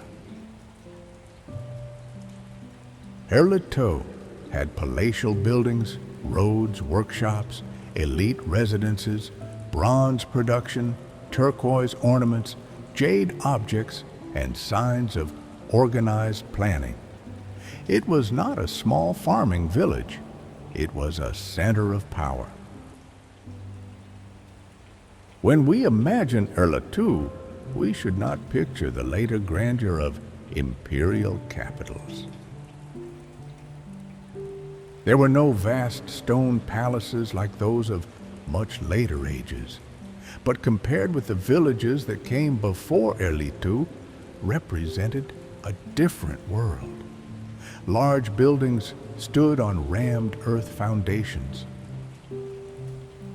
Craftspeople worked in specialized areas. Valuable objects were produced for elites. Roads and spaces show planning direction and hierarchy. Someone was organizing this place. Someone could gather workers, control materials, and decide where important structures would stand. Someone had access to bronze, jade, turquoise, and ritual objects. Someone lived differently from the ordinary farmer outside the elite zone. Whether we call this society Xia or not, it shows that by this time, the early Chinese world had crossed an important threshold. The patterns we saw in Longshan had grown stronger. Fortified settlements, social rankings, specialized craft ritual authority, and control of labor were becoming the foundations of state power. Bronze was especially important. In later Chinese civilization, bronze vessels would become central to ritual and authority. At Erletou, bronze casting was still developing, but already significant. Bronze was not easy to produce. It required ore-fuel technical knowledge, skilled labor, and organization. A bronze object, therefore, carried more than beauty. It represented control over resources and people. A simple clay pot could be made in many homes. A bronze ritual vessel belonged to a different world. It asked for specialists. It asked for networks of supply. It asked for a society able to support people who were not farming every day. In this sense, bronze was not only a material, it was a sign of complexity. Jade also carried meaning.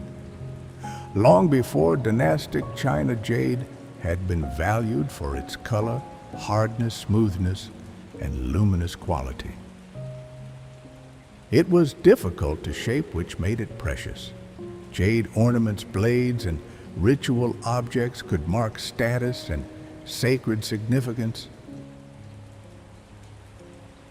To place jade with the dead was to say something about who they were or what the living believed they would remain. At Erlitou and related sites, such objects suggest a world where ritual and rank were becoming deeply intertwined. The ruler or ruling group did not simply command workers. Power needed symbols. It needed ceremonies. It needed objects that made authority visible. A large building, a rare ornament, a bronze vessel, a controlled ritual space, all of these told people that some families stood closer to the center than others. And yet, beyond the elite spaces, life continued in ordinary ways. Farmers still worked the fields. Millet remained vital in the north. Families still cooked, repaired tools, raised children, and watched the sky for signs of rain. The rise of early state power did not remove daily labor. It depended on it. Every palace foundation rested in a quiet way on the backs of farmers. Every ritual vessel depended on grain stored somewhere on workers fed by someone's harvest. This is important for a bedtime history like ours because the story of Xia should not feel only like the story of legendary rulers. It is also the story of countless unnamed people who made the world of those rulers possible. Imagine a farmer near an early Bronze Age settlement. He may have seen the larger buildings from a distance.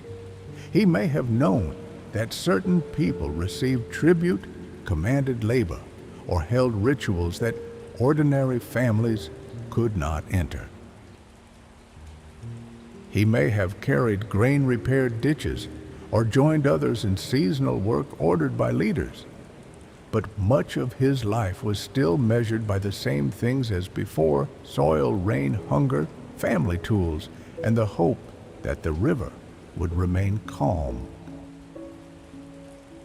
For him, the beginning of dynasty may not have felt like a grand historical moment. It may have felt like heavier obligations, new rituals, distant authority, and perhaps the promise that someone powerful could protect the land from flood and disorder.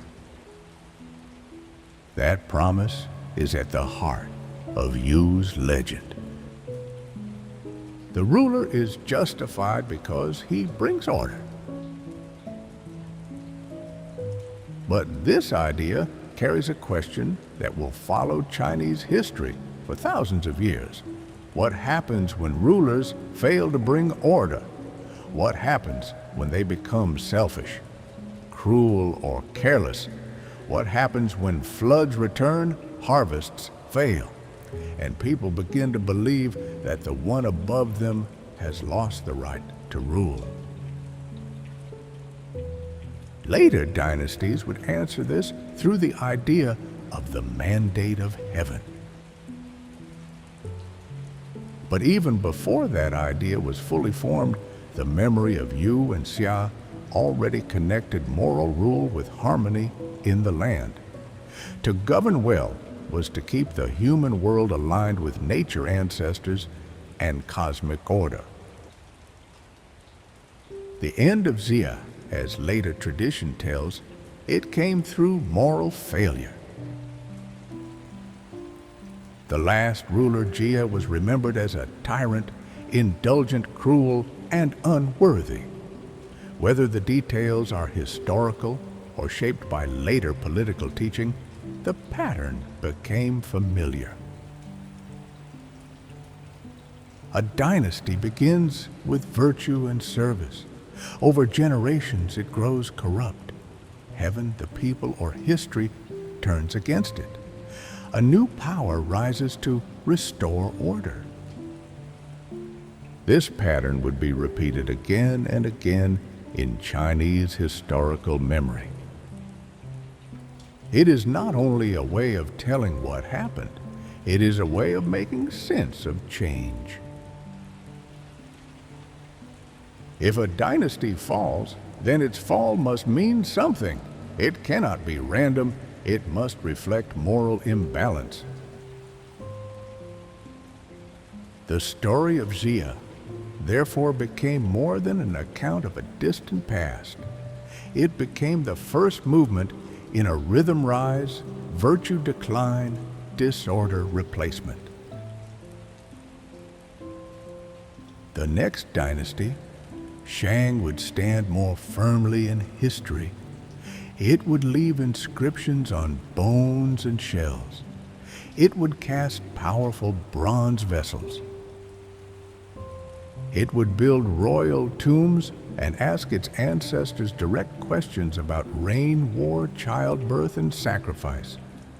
With Shang, the past begins to speak in a clearer voice. But before that voice, there is Zhou.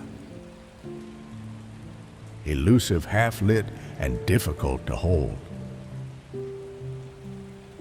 Zhou is like a shape seen through morning mist.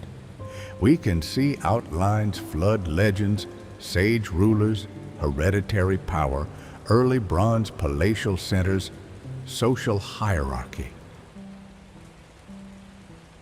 But the details shift when we approach them. Some belong to archaeology. Some belong to memory. Some belong to the needs of later historians who wanted China's civilization to have a deep and orderly beginning. And perhaps that uncertainty is part of its beauty. Not every beginning is clear. Some beginnings are remembered before they are recorded. Some are sung, retold, reshaped, and passed down until they become part of a civilization's inner landscape. The story of Yu the Great and Xia lives in that space. As evening settles over this chapter, imagine the river again. The waters move slowly under a dim sky. Along the banks, people have built homes, fields, ditches, and paths. Somewhere, workers carry earth to strengthen a channel. Somewhere, a leader watches the flow and thinks of where the water must go. Somewhere else, a family cooks millet over a small fire, hoping the season will be gentle. The river does not know the word Xia. It does not know dynasty legitimacy or throne. But it knows gravity. It knows silt. It knows the pull toward the sea. And the people beside it know that their lives depend on learning its movement. From that relationship between water and human patience, one of China's oldest political dreams emerged, that a ruler should not merely command the people, but guide the forces that threaten them, as Yu was said to have guided the flood. Whether Xia was exactly as later texts describe its memory became a bridge. Behind it lay the long world of villages, pottery fields, ancestors, and walls. Ahead of it lay a more visible age of kings, bronze, sacrifice, and writing. The mist begins to thin. The next voices we hear will not come only from legend. They will come from bones heated by fire, cracked in ritual, and carved with questions meant for the dead. The world of Shang is waiting. The Shang and the voices on bone. After the misty memory of Zhou, the past begins to take on a clearer shape. It does not appear all at once. It does not come to us as a complete story written neatly from beginning to end. Instead, it reaches us through objects that slept for thousands of years beneath the soil-broken walls, deep tombs, bronze vessels, animal bones, turtle shells, and ancient marks carved by hands that never imagined how long their questions would survive. With the Shang dynasty, ancient China steps out of legend and into a world we can read. The Shang rose in the Yellow River region in the Central Plains, where earlier villages had grown into larger and more organized communities. Their dynasty is traditionally placed after the Zhou, and although many details of its early period remain uncertain, the later Shang has left a body of evidence far stronger than anything before it. At sites near modern Anyang, archaeologists uncovered palaces, workshops, royal tombs, bronze foundries, and thousands of oracle bones. These bones are among the most important voices of early Chinese history. They were usually made from the shoulder blades of oxen or the flat underside of turtle shells. Before they were used, they were cleaned and prepared with care. A diviner would carve a question into the surface, then apply heat until the bone or shell cracked. The crack was not treated as random. It was read as a sign, a response from the ancestors or the spirits. In this way, the Shang court tried to understand the hidden pattern behind whether illness war, childbirth hunting harvests, and royal decisions. Imagine a ritual space in the Shang capital. The light is low. The air carries the smell of smoke, earth, and prepared bone. A diviner waits beside the fire. The king, or someone acting under his authority, has brought forward a question that matters to the royal house. Perhaps the court wants to know whether rain will come. Perhaps there is concern about a campaign against an enemy. Perhaps a royal woman is about to give birth, or an illness has entered the palace. The question is carved. Heat touches the bone. A crack appears thin and sudden, and the people gathered there listen in silence to what they believe the unseen world is trying to say.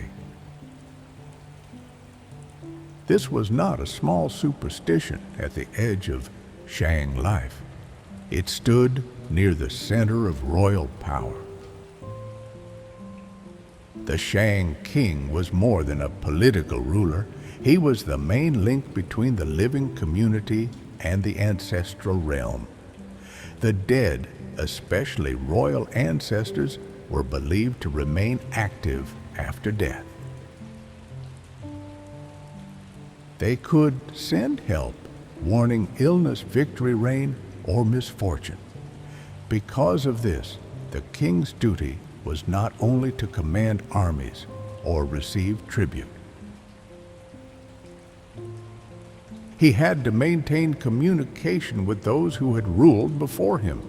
He had to offer sacrifices, perform rituals, and ask the right questions at the right time.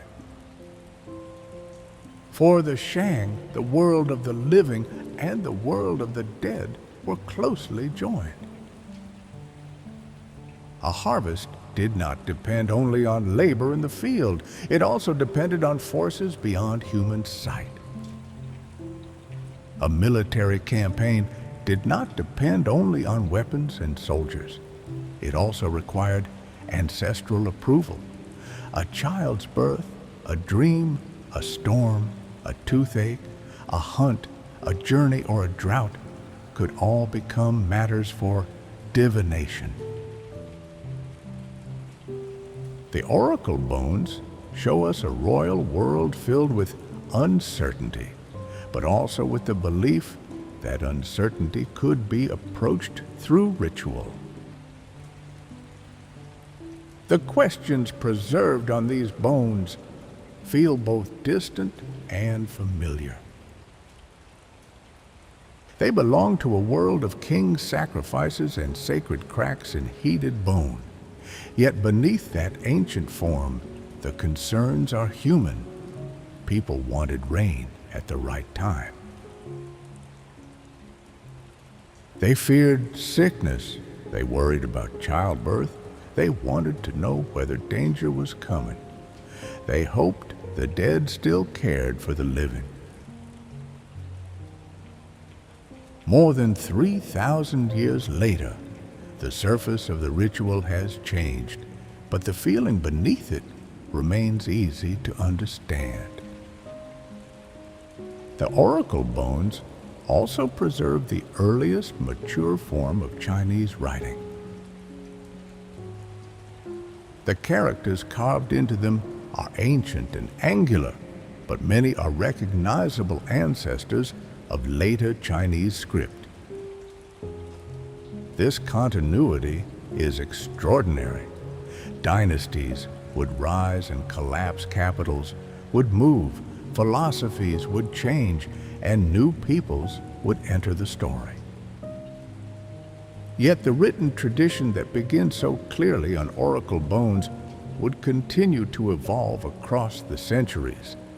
The Shang did not simply leave behind objects. They left behind one of the deepest threads of Chinese civilization, writing as a bridge between memory, authority, and ritual. Writing made the king's questions permanent. A spoken question disappears almost as soon as it is heard. A carved question can remain. It can be buried, forgotten, and rediscovered after ages have passed. Through these inscriptions, we can still glimpse moments when the Shang court was unsure, hopeful, afraid, or determined. We do not hear the full conversation, but we see enough to know that these people lived in a world where power depended on listening to the past. Still, writing did not belong to everyone. The farmers who worked the fields did not carve their own thoughts into oracle bones. The servants who carried offerings, the laborers who built royal spaces, the soldiers who marched under Shang command, and the craftsmen who worked near the furnaces rarely appear by name. Their lives are mostly visible through the things they made, the work they performed, and the remains they left behind.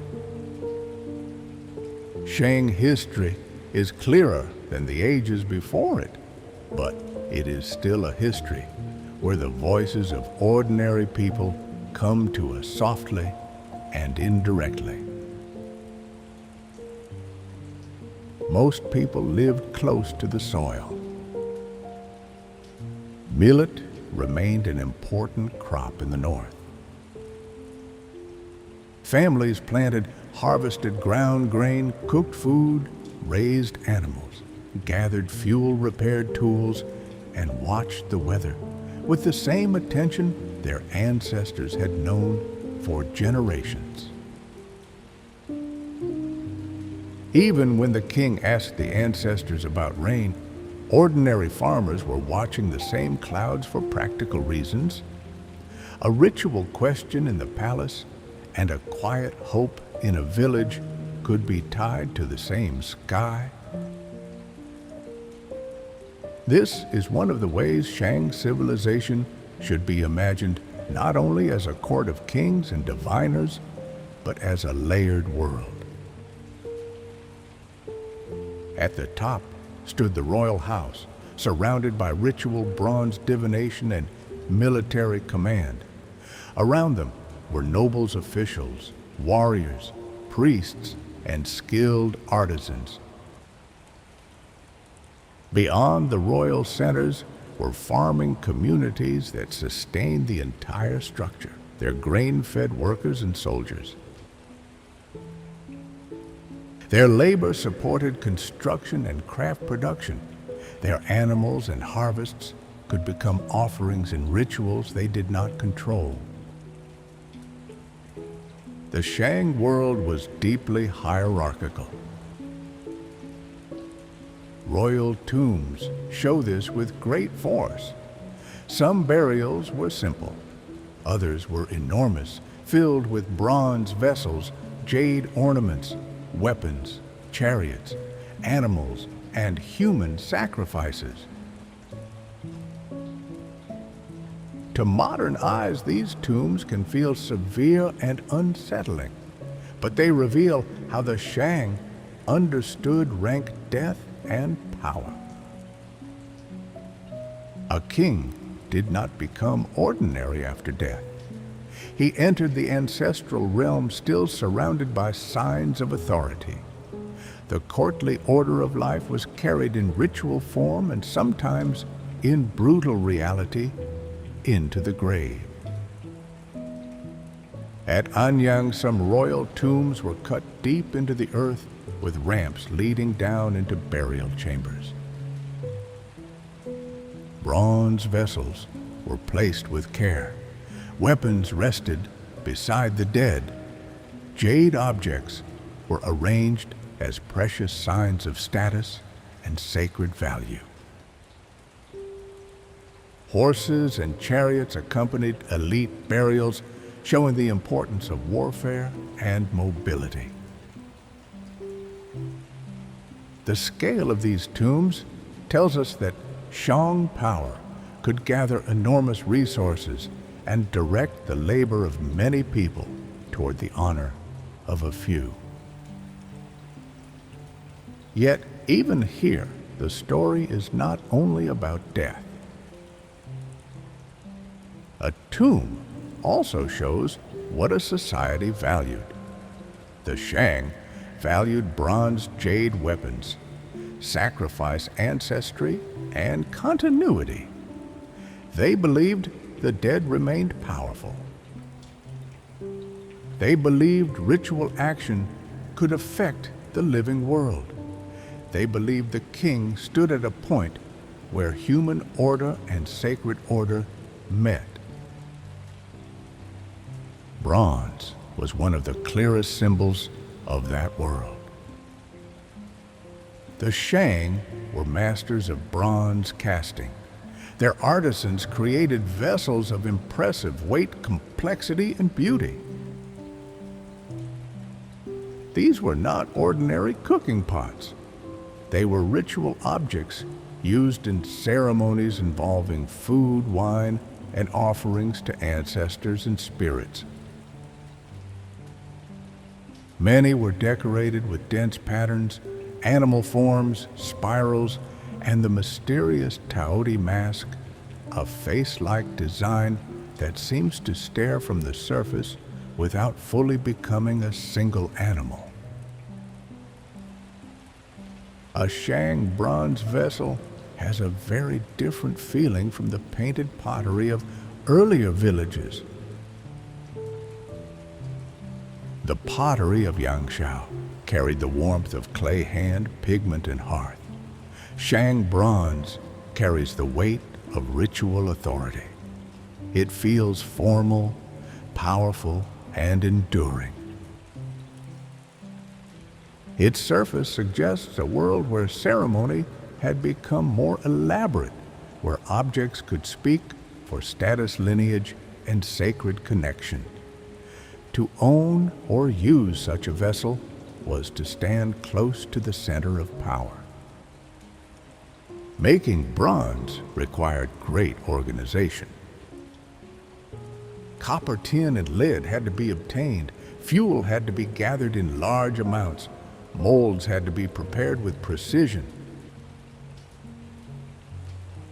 Skilled workers had to understand heat, timing, design, and mixture. Workshops had to be fed and supervised.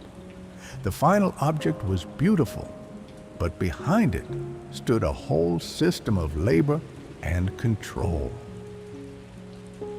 In this sense, bronze was not only a material achievement, it was proof that Shang society could gather people, resources, and technical knowledge into one coordinated act. In the glow of a Shang foundry, the work must have been intense. The furnace burned hot. Clay molds waited nearby. Workers moved carefully because one mistake could ruin many hours of preparation. When molten metal entered the mold, it carried with it not only heat, but the authority of the society that had made such a thing possible. Long after the workers died, long after the king who ordered the vessel became an ancestor himself, the bronze could remain beneath the earth, holding its shape in silence. Among the people whose lives emerge most vividly from Shang evidence, one figure stands out: Fu Hao. Fu Hao was a consort of King Wu Ding, but the records show that she was far more than a royal wife. Oracle bone inscriptions mention her in connection with military campaigns and rituals. Her tomb, discovered largely undisturbed, contained a remarkable collection of bronzes, weapons, jade, and other objects. Through her, we see that women at the Shang court could sometimes hold extraordinary power. Fu Hao was a military leader, a ritual participant, and a person of high status in her own right. Her tomb gives her a presence that many ancient figures never receive.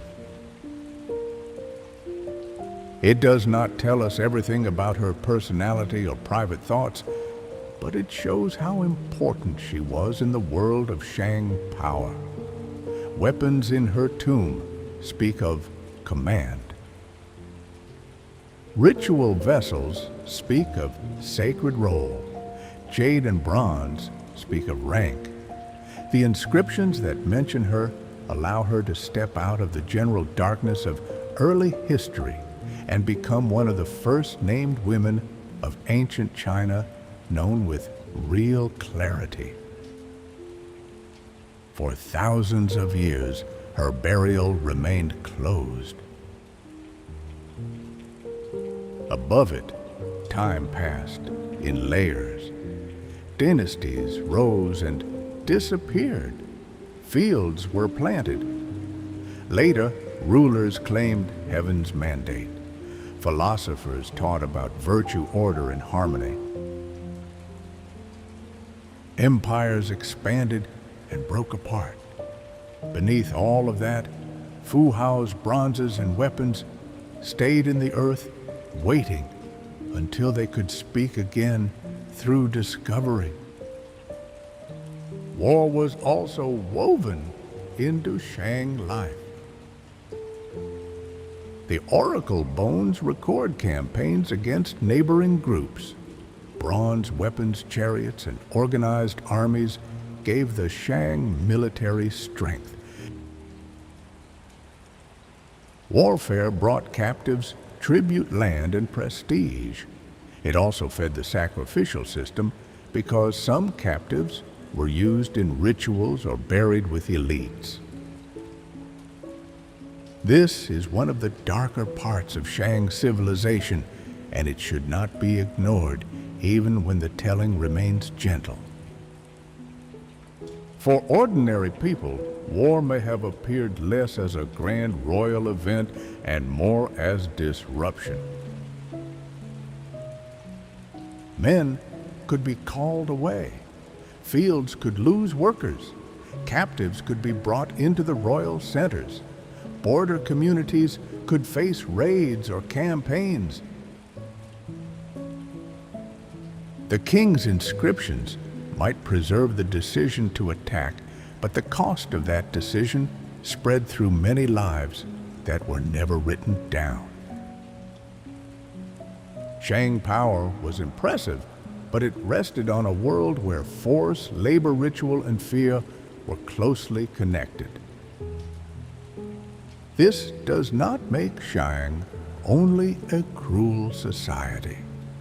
It makes it an ancient society with beliefs and structures very different from our own. It was capable of beauty, organization, technical brilliance, and deep ritual imagination. It also accepted violence and hierarchy as part of sacred and political order. To understand Shang, we have to hold these things together. The same civilization that gave us elegant bronzes and early writing also left behind evidence of human sacrifice and harsh inequality. Its achievements and its severity belong to the same historical world.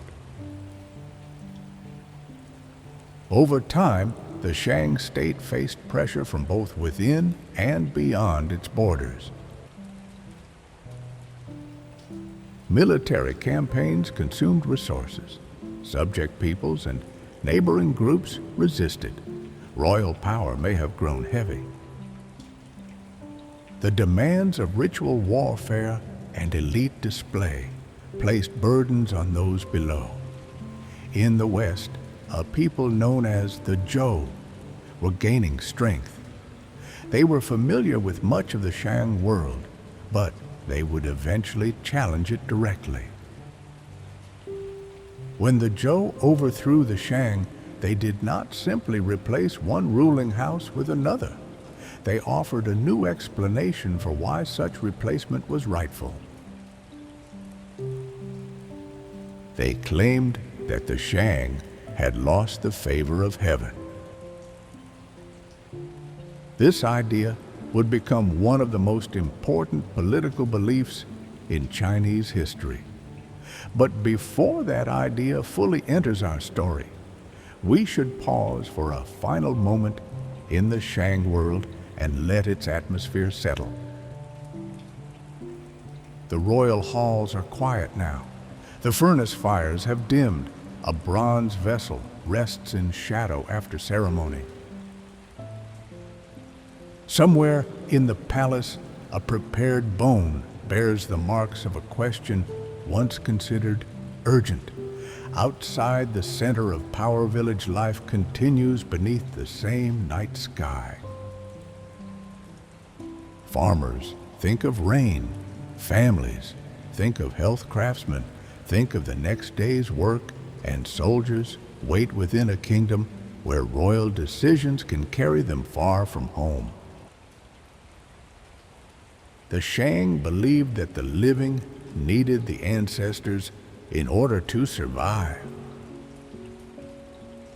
Through bone, bronze, sacrifice, and ritual, they tried to keep that connection open. Their kings ruled by asking the dead for guidance, and their power depended on the belief that the unseen world still answered. Yet, this also meant that kingship carried a fragile promise. If the ruler stood between people and sacred order, then failure in the human world could begin to look like failure in the cosmic one. The Zhou would take that fragile promise and reshape it. They would inherit much from Shang bronze ritual ancestor worship writing and the language of sacred authority. But they would add a new idea wider than the royal ancestors and more moral than divination alone. They would speak of heaven not merely as a force connected to one lineage, but as a power that could grant rule to the virtuous and withdraw it from the corrupt. And with that, the story of ancient China moves from the voices on bone to the mandate of heaven. The Zhou and the mandate of heaven. When the Shang dynasty began to weaken, the change did not come from nowhere. Far to the west of the Shang heartland, in the valley of the Wei River, another people had been growing in strength. They were the Zhou. Their homeland was different from the royal centers of the Shang. It was more rugged, shaped by mountains, fertile basins, and frontier pressures. The Zhou had long lived near the edge of the Shang world, sometimes influenced by it, sometimes subordinate to it, and eventually strong enough to challenge it. They learned much from the Shang. They knew the importance of ancestors. They understood the power of bronze vessels and ritual display. They saw how kings could bind people together through ceremony, warfare, tribute, and sacred authority. Yet, when the Zhou finally rose against the Shang, they did not want to appear as simple rebels who had seized power by force. A dynasty could not endure on conquest alone. It needed a story that made conquest feel rightful. The Zhou would create that story through one of the most important ideas in Chinese history, the mandate of heaven. Before we reach that idea, imagine the world at the end of Shang rule.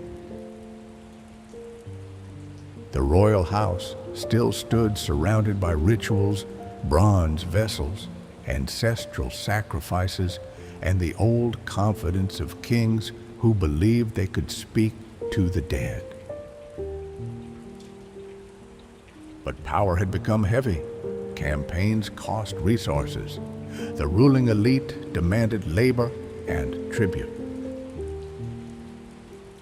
The world beyond the Shang center was not still. Neighboring groups watched, resisted, traded, fought, and waited for weakness. In the West, the Zhou rulers were building alliances, organizing their people, and preparing for a moment that later tradition would remember as the fall of a corrupt king. The final Shang ruler was remembered by later sources as a tyrant. His name was King Zhou of Shang, though the similarity between his name and the Zhou dynasty can be confusing. In later storytelling, he became a symbol of excess cruelty and moral failure. He was described as a ruler who ignored virtue, indulged in pleasure, oppressed the people, and lost the trust of heaven. Some of these descriptions may have been shaped by Zhou propaganda after the conquest. Victorious dynasties often tell history in ways that make their victory seem necessary. Still, the image mattered deeply because it helped later generations understand why one dynasty could replace another. The Zhou leader who defeated the Shang was King Wu. According to tradition, he gathered his forces and marched eastward against the Shang. The decisive battle took place at Muya around the middle of the 11th century before the Common Era. Later accounts describe Shang troops losing heart, some even turning against their own ruler. Whether every detail happened exactly as told is less important than the meaning the Zhou gave to the event. They presented their victory not merely as a military success, but as a moral correction. The Shang, they said, had lost the right to rule. The Zhou had received it. This was the mandate of heaven, or Tianming. The idea was simple enough to be remembered, but deep enough to shape 2,000 years of political thought. Heaven, in the Zhou understanding, was not only the private ancestor world of one royal family, it was a higher moral force, vast and watchful. It granted authority to a ruler who governed with virtue, cared for the people, performed proper rituals, and kept order in the human world. But that authority was not permanent. If a ruler became cruel, selfish, wasteful, or incapable, heaven could withdraw its support. This made kingship conditional. A ruler was not legitimate simply because he had inherited a throne. He had to be worthy of it. If disasters came, if famine spread, if rebellion broke out, if the people suffered under misrule, these could be interpreted as signs that heaven was displeased. A dynasty that fell had not merely been defeated, it had lost the moral balance that justified its existence. This idea gave Chinese history a rhythm. A virtuous founder rises during disorder. He restores peace, honors heaven, and establishes a new dynasty. Over time, his descendants become weaker or more indulgent. Corruption grows. The people suffer. Natural disasters and rebellion appear as signs of imbalance. Then another power rises, claims moral purpose, and begins the cycle again. The Zhou did not invent every part of this pattern all at once, but they gave it one of its most enduring forms. For later dynasties, the mandate of heaven became both a tool and a warning.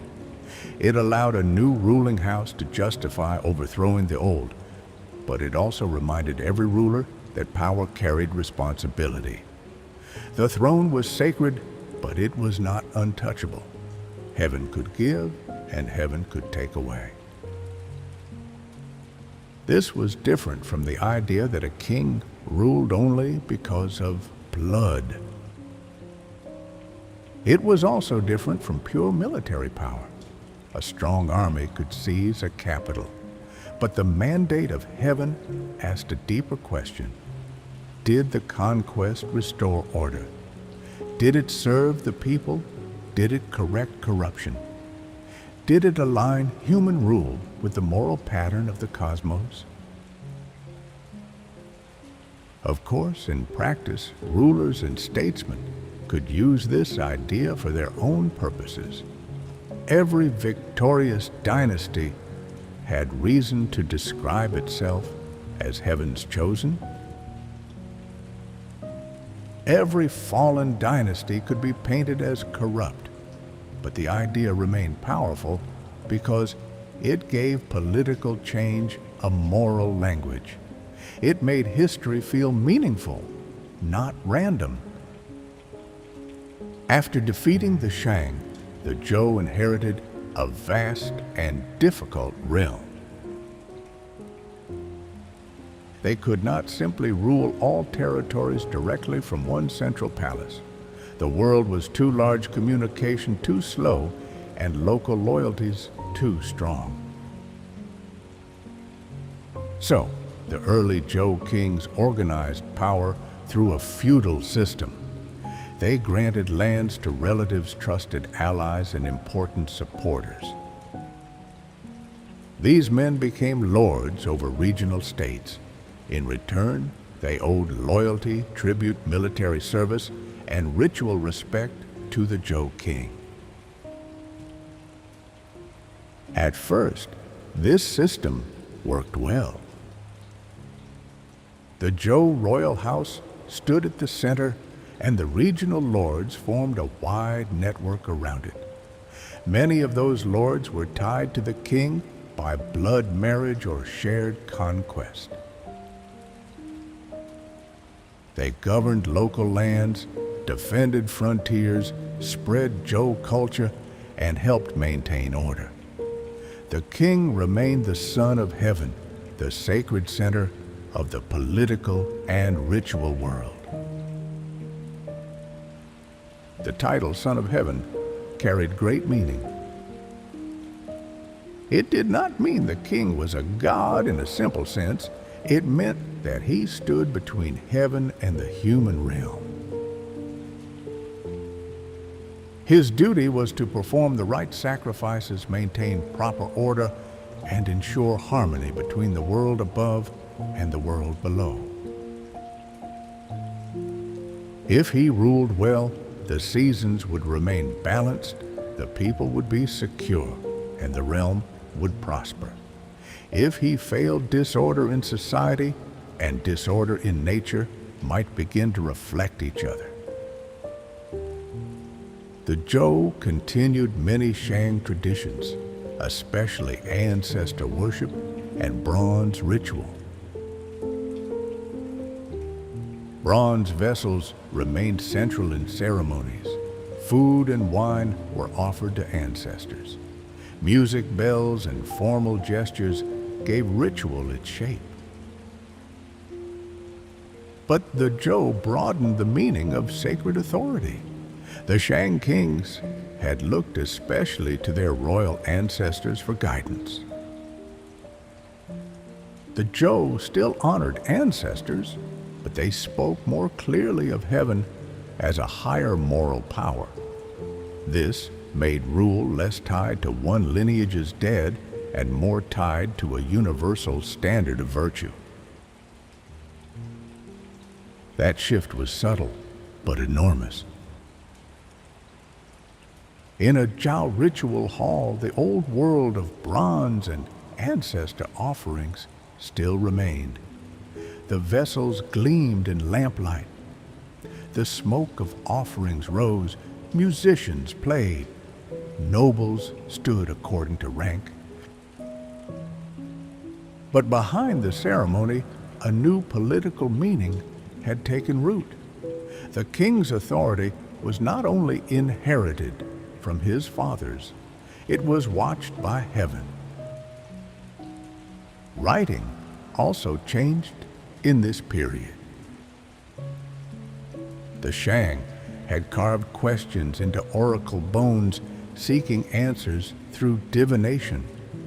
The Zhou continued to use writing, but bronze inscriptions became increasingly important as records of memory, reward, and legitimacy.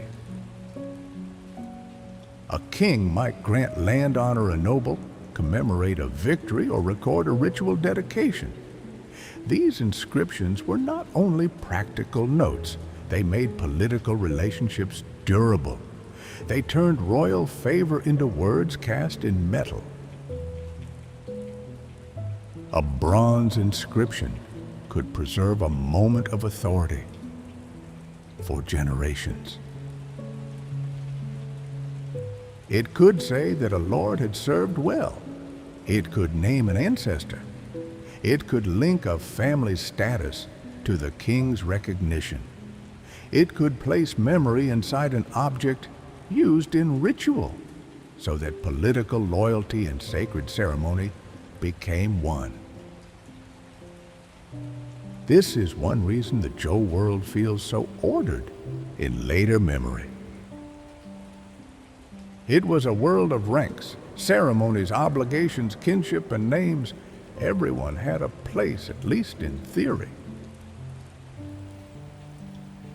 The king stood above the lords.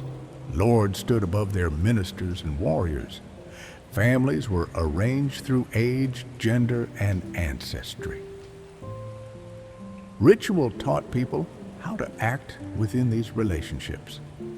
The word li, often translated as ritual propriety, would later become central to Confucian thought, but its roots lay deeply in this Zhou world. Li was more than ceremony. It shaped how people approached ancestors, how nobles met one another, how sacrifices were performed, how music was played, how mourning was expressed, how guests were received, and how authority was recognized. It gave human relationships a visible form. To behave properly was to show that one understood the order of the world. For the elite, ritual was education in hierarchy. A young noble learned how to stand, bow, speak, offer, listen, and remember. He learned that power was not supposed to be raw impulse. It had to be wrapped in form. A ruler who acted without restraint was dangerous not only because he might harm others, but because he disturbed the moral pattern that gave rule its legitimacy. This was the ideal. Daily life, of course, was broader and messier than the ideal. Most people in the Zhou realm were farmers. They worked fields of millet in the north and rice in wetter regions farther south. They lived in villages, paid tribute, served local lords, repaired tools, raised animals, and marked the year by agricultural labor. The grand language of heaven and mandate might be spoken in courts, but its effects reached ordinary people through taxes, labor service, military conscription, and the stability or instability of local rule. For a farmer, the Zhou king may have been distant, almost invisible. The local lord mattered more directly. His officials collected grain. His men called for labor. His wars took sons away from fields. His protection, if effective, kept roads safer and neighboring raiders farther away. The mandate of heaven was a great idea, but its truth was felt in simple ways. Whether the harvest survived, whether violence stayed away, whether the demands from above became unbearable. The early Zhou period, often called the Western Zhou, was remembered as a time of relative strength and order. The capital lay in the west, near present-day Xi'an. From there, the Zhou kings maintained their authority over the network of lords. They performed ceremonies, granted lands, led campaigns, and anchored the political world. The realm was not a unified empire in the later sense, but it had a shared ritual and moral framework. Zhou culture spread through the feudal states, carried by noble scribes, bronze vessels, music, and ceremonies. In this period, poetry and music also held importance. The early songs that would later be gathered into the Book of Songs preserved voices from court and countryside, from ritual hymns to folk pieces about farming, marriage, longing, labor, and war. These poems remind us that Zhou's civilization was not only a system of rule, it was also a world of feeling. People sang of fields, rivers, ceremonies, love absence, and complaint. Through poetry, we glimpse human life beneath the formal order. A society can be deeply hierarchical and still full of tenderness. It can speak of heaven and still worry about harvest. It can cast bronze vessels for noble ancestors and still produce songs about ordinary longing. The Zhou world contained all of this. Yet, the same feudal system that gave the early Zhou its reach also carried the seeds of future weakness.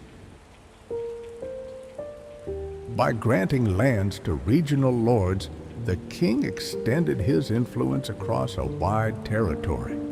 But each lord also built his own base of power. He had his own court, soldiers, fields, and local loyalties. As generations passed, the blood ties connecting lords to the royal house became weaker. A grant that began as royal trust could become hereditary independence. At first, the lords looked toward the king as the center. Over time, they began to look more toward their own interests. This change did not happen in one dramatic moment. It unfolded slowly through marriages, rivalries, wars, missed obligations, delayed tribute, and growing local ambition. A lord whose grandfather had been grateful to the Zhou king might feel less loyal after several generations. A state on the frontier might become strong through warfare and expansion. A wealthy region might begin to act with more confidence. The king's ritual authority remained, but his practical control began to depend on the willingness of others. In the early Western Zhou, the balance still held. The king was honored. The rituals still bound the ruling class together. Bronze inscriptions still recorded royal grants and noble service. The idea of heaven still gave the dynasty moral height. But history often changes first at the edges. A system can look stable while its foundations are slowly shifting. The Zhou achievement was immense. They took the ritual inheritance of the Shang and gave it a broader moral frame. They transformed conquest into legitimate rule through the mandate of heaven. They organized a wide political order through feudal grants. They strengthened the language of ritual hierarchy and duty. They helped shape the ideas that later Confucians would look back on with reverence. But they also created a structure that could not remain perfectly obedient forever. The lords who guarded the realm would one day compete for it. The rituals that affirmed unity would one day become memories of a fading order. The king who stood as son of heaven would one day find himself honored in ceremony, but ignored in politics. For now, though, we can leave the early Zhou at its height. The royal court is quiet after ceremony. Bronze vessels rest in their places, their inscriptions holding the memory of gifts, duties, and ancestors. Outside the halls, fields stretch toward the horizon, and the people who work them move through the same cycles of rain, planting, harvest, and winter that had shaped life for thousands of years. Above both court and village, the Zhou imagined heaven as a moral presence, silent but watchful. The Shang had listened to cracks in bone. The Zhou listened for something wider. They believed that rule itself had to answer to a higher order, and that a dynasty could survive only as long as its power remained joined to virtue. This belief would outlive the Zhou kings who first spoke it. It would follow every later dynasty like a shadow and a warning. The mandate of heaven gave power a crown, but it also placed a question above the crown. And as the generations passed, that question would grow heavier. Regional lords would gain strength. Royal commands would travel less firmly across the land. The great ritual order of the Western Zhou would begin to loosen, not suddenly, but like a knot slowly worked apart by time. The next part of the story brings us into that loosening world where the king still sat beneath the name of heaven, but real power was beginning to gather in the hands of the feudal lords. Feudal lords and the loosening of royal power. For a time, the Zhou order seemed strong. The king stood at the center of the realm as the son of heaven. Around him, the feudal lords held their lands in his name. Bronze vessels carried inscriptions of royal gifts and ancestral honor. Rituals reminded noble families where they belonged in the great pattern of rank, duty, and memory. In the fields beyond the courts, farmers continued to plant and harvest, often far from the royal capital, yet still tied to the wider order through tribute labor and the authority of local lords. This was the world the early Zhou had built. It was not an empire in the later sense. The king did not directly govern every village, field, and frontier. Instead, he ruled through a network of relatives, allies, and vassals. These men governed regional territories, defended borders, collected tribute, and answered the king's call when military support was needed. In return, they received legitimacy, land titles, and a place within the sacred structure of Zhou rule.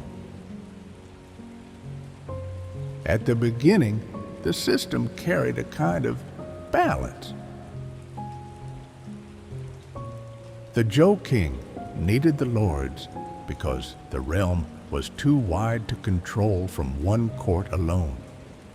The lords needed the king because his recognition gave their authority meaning. Their titles were not merely practical positions. They were woven into ritual ancestry and the mandate of heaven. To serve the king was to stand within a moral order that reached beyond ordinary politics. But no political order remains young forever. As generations passed, the ties between the royal house and the regional lords slowly weakened. A lord who had once received land directly from the king was replaced by his son, then by his grandson, then by descendants who had grown up thinking of the territory as their own inheritance. The memory of royal favor remained, but the feeling of dependence faded. Local courts developed their own traditions. Regional armies became more loyal to local rulers than to the distant Zhou king. Wealth gathered in the hands of powerful houses. The change was gradual, which made it difficult to stop. A tribute delayed 1 year could be explained. A military summons answered with fewer troops might be excused. A local lord holding a ceremony with more grandeur than before might still claim loyalty. No single act destroyed the Zhou order. Instead, many small acts stretched it, loosened it, and made the king's authority feel less immediate. Ritual still held the world together, but ritual was not the same as power. A lord could bow correctly and still ignore a command. He could offer the proper sacrifices and still expand his own territory. He could speak of loyalty to the Son of Heaven while arranging alliances that served his own family first. This tension between outward order and inner ambition would become one of the great features of the later Zhou world. The court still believed in Eliyai, the ritual propriety that shaped noble life. Leah taught people how to sacrifice, mourn, marry, feast, greet guests, honor ancestors, and stand before superiors. It gave visible form to invisible values. A well-performed ritual was not only beautiful, it showed that the performer understood his place in the world. When lords came to court, when vessels were dedicated, when music filled ancestral halls, the old order seemed to breathe again. Yet outside those halls, the map was changing. Regional states became more confident. Some controlled fertile lands and could support larger populations. Others stood on frontiers where constant pressure from neighboring peoples made them militarily strong. Some benefited from trade salt metals or strategic river routes. Over time, the differences between states widened. Certain lords became far more powerful than others, and the Zhou king had fewer ways to restrain them. The royal court could still grant titles, but titles mattered less when armies and grain were controlled elsewhere. This period is important because it shows how power can move without immediately changing the symbols of legitimacy. The Zhou king did not vanish. He was still honored. He was still called the Son of Heaven. His ancestral rituals still mattered. His capital still carried sacred weight, but the force that shaped daily politics began to gather in the regional courts. For ordinary people, this shift may not have appeared as a clear historical turning point. A farmer in one state still woke to the same fields and the same demands of the season. His family still worried about rain tools, taxes, and illness, but the Lord who claimed his grain, called him to labor, or sent local men to war, had become more important than a distant king he might never see. When regional conflict increased, ordinary villages felt the burden first. Fields could be trampled, harvests seized, sons conscripted, and roads made unsafe. The weakening of royal power was therefore not only a courtly matter, it entered the rhythms of rural life. A local ruler who wanted to strengthen his state needed grain, labor, weapons, walls, and men. Farmers provided much of this directly or indirectly. They repaired roads and fortifications. They carried supplies. They paid tribute that supported noble households and military campaigns. In peaceful years, these obligations might feel heavy, but bearable. In unsettled years, they could become exhausting. Still, the world was not simply collapsing. Culture continued to grow. Bronze work remained important. Music and ritual refined elite life. Poetry, memory, and ceremony preserved a sense of order, even as politics grew unstable. In some regions, local courts became centers of artistic and intellectual life. Nobles competed not only through warfare, but also through display marriage alliances, patronage, and ritual prestige. The Zhou world was loosening, but it was also spreading. Through the feudal states, Zhou customs, writing, ritual, and political language reached wider areas. Local peoples were drawn into the cultural orbit of the Central Plains. Some adopted Zhou practices. Others blended them with their own traditions. The result was not uniformity, but a wider shared framework.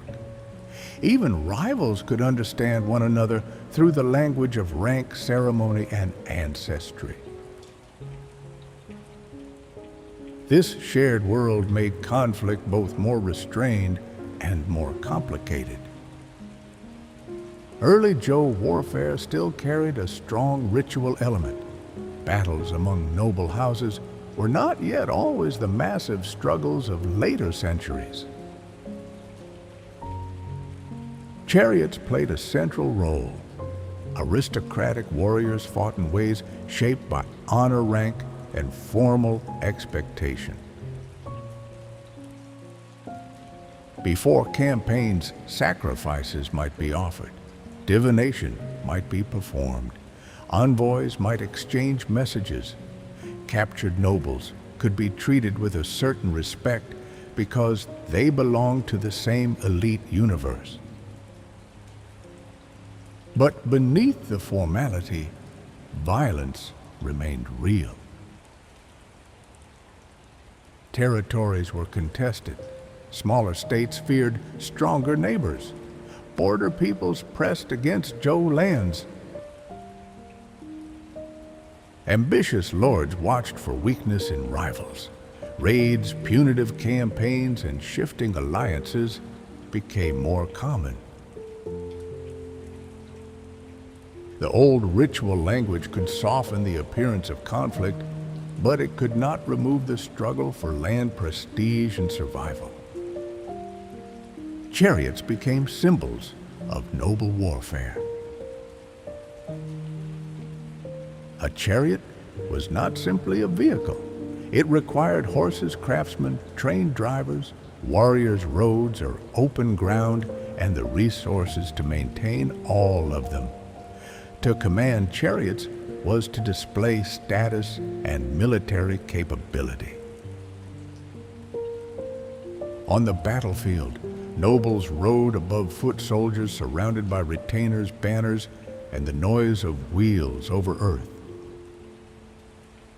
War at this stage still had something of the aristocratic duel in it, though. that would change as armies grew larger in later centuries.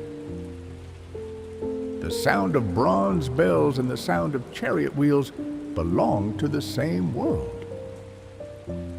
One filled the ritual hall, the other crossed the battlefield. Both expressed elite power. Both required labor from those below. Both reminded people that Zhou society was built on order, rank, and performance. As the royal center weakened, the lords began to use ritual for their own authority. Bronze inscriptions from later Western Zhou increasingly reflect the pride and achievements of regional elites. A vessel might commemorate a local victory, a family ancestor, or a grant that strengthened a noble house. These objects still belong to the Zhou ritual tradition, but their focus shifted. The king was not always the center of memory. Local lineages were beginning to speak more confidently about themselves. This is how fragmentation often begins, not with silence, but with many centers speaking at once. The Zhou king remained important, but he no longer had a monopoly on prestige. Lords wanted their own ancestors honored, their own victories remembered, their own courts admired. They still lived within the Zhou cultural order, yet they were slowly bending that order toward local ambition. The frontier added more pressure. To the north and west, groups outside the Zhou cultural sphere challenged border states and sometimes the royal domain itself.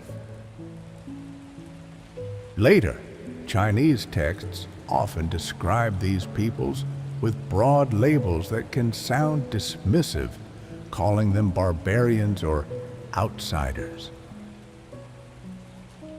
But from a historical point of view, they were diverse communities with their own ways of life, political structures, and military strengths.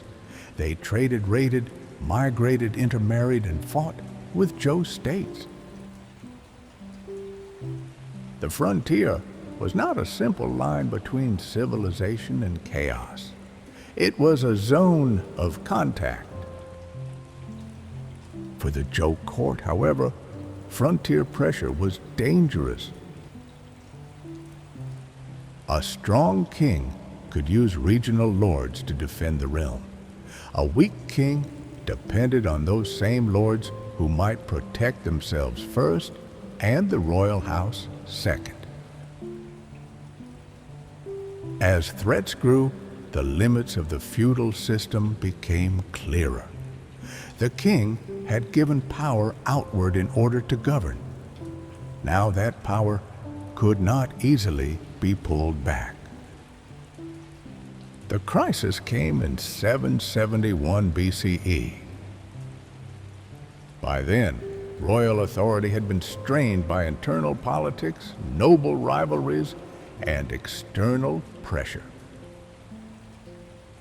King Yu of Zhou became associated in later tradition with misrule and disastrous choices.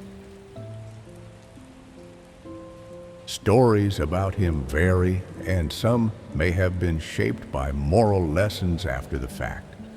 But the outcome was clear.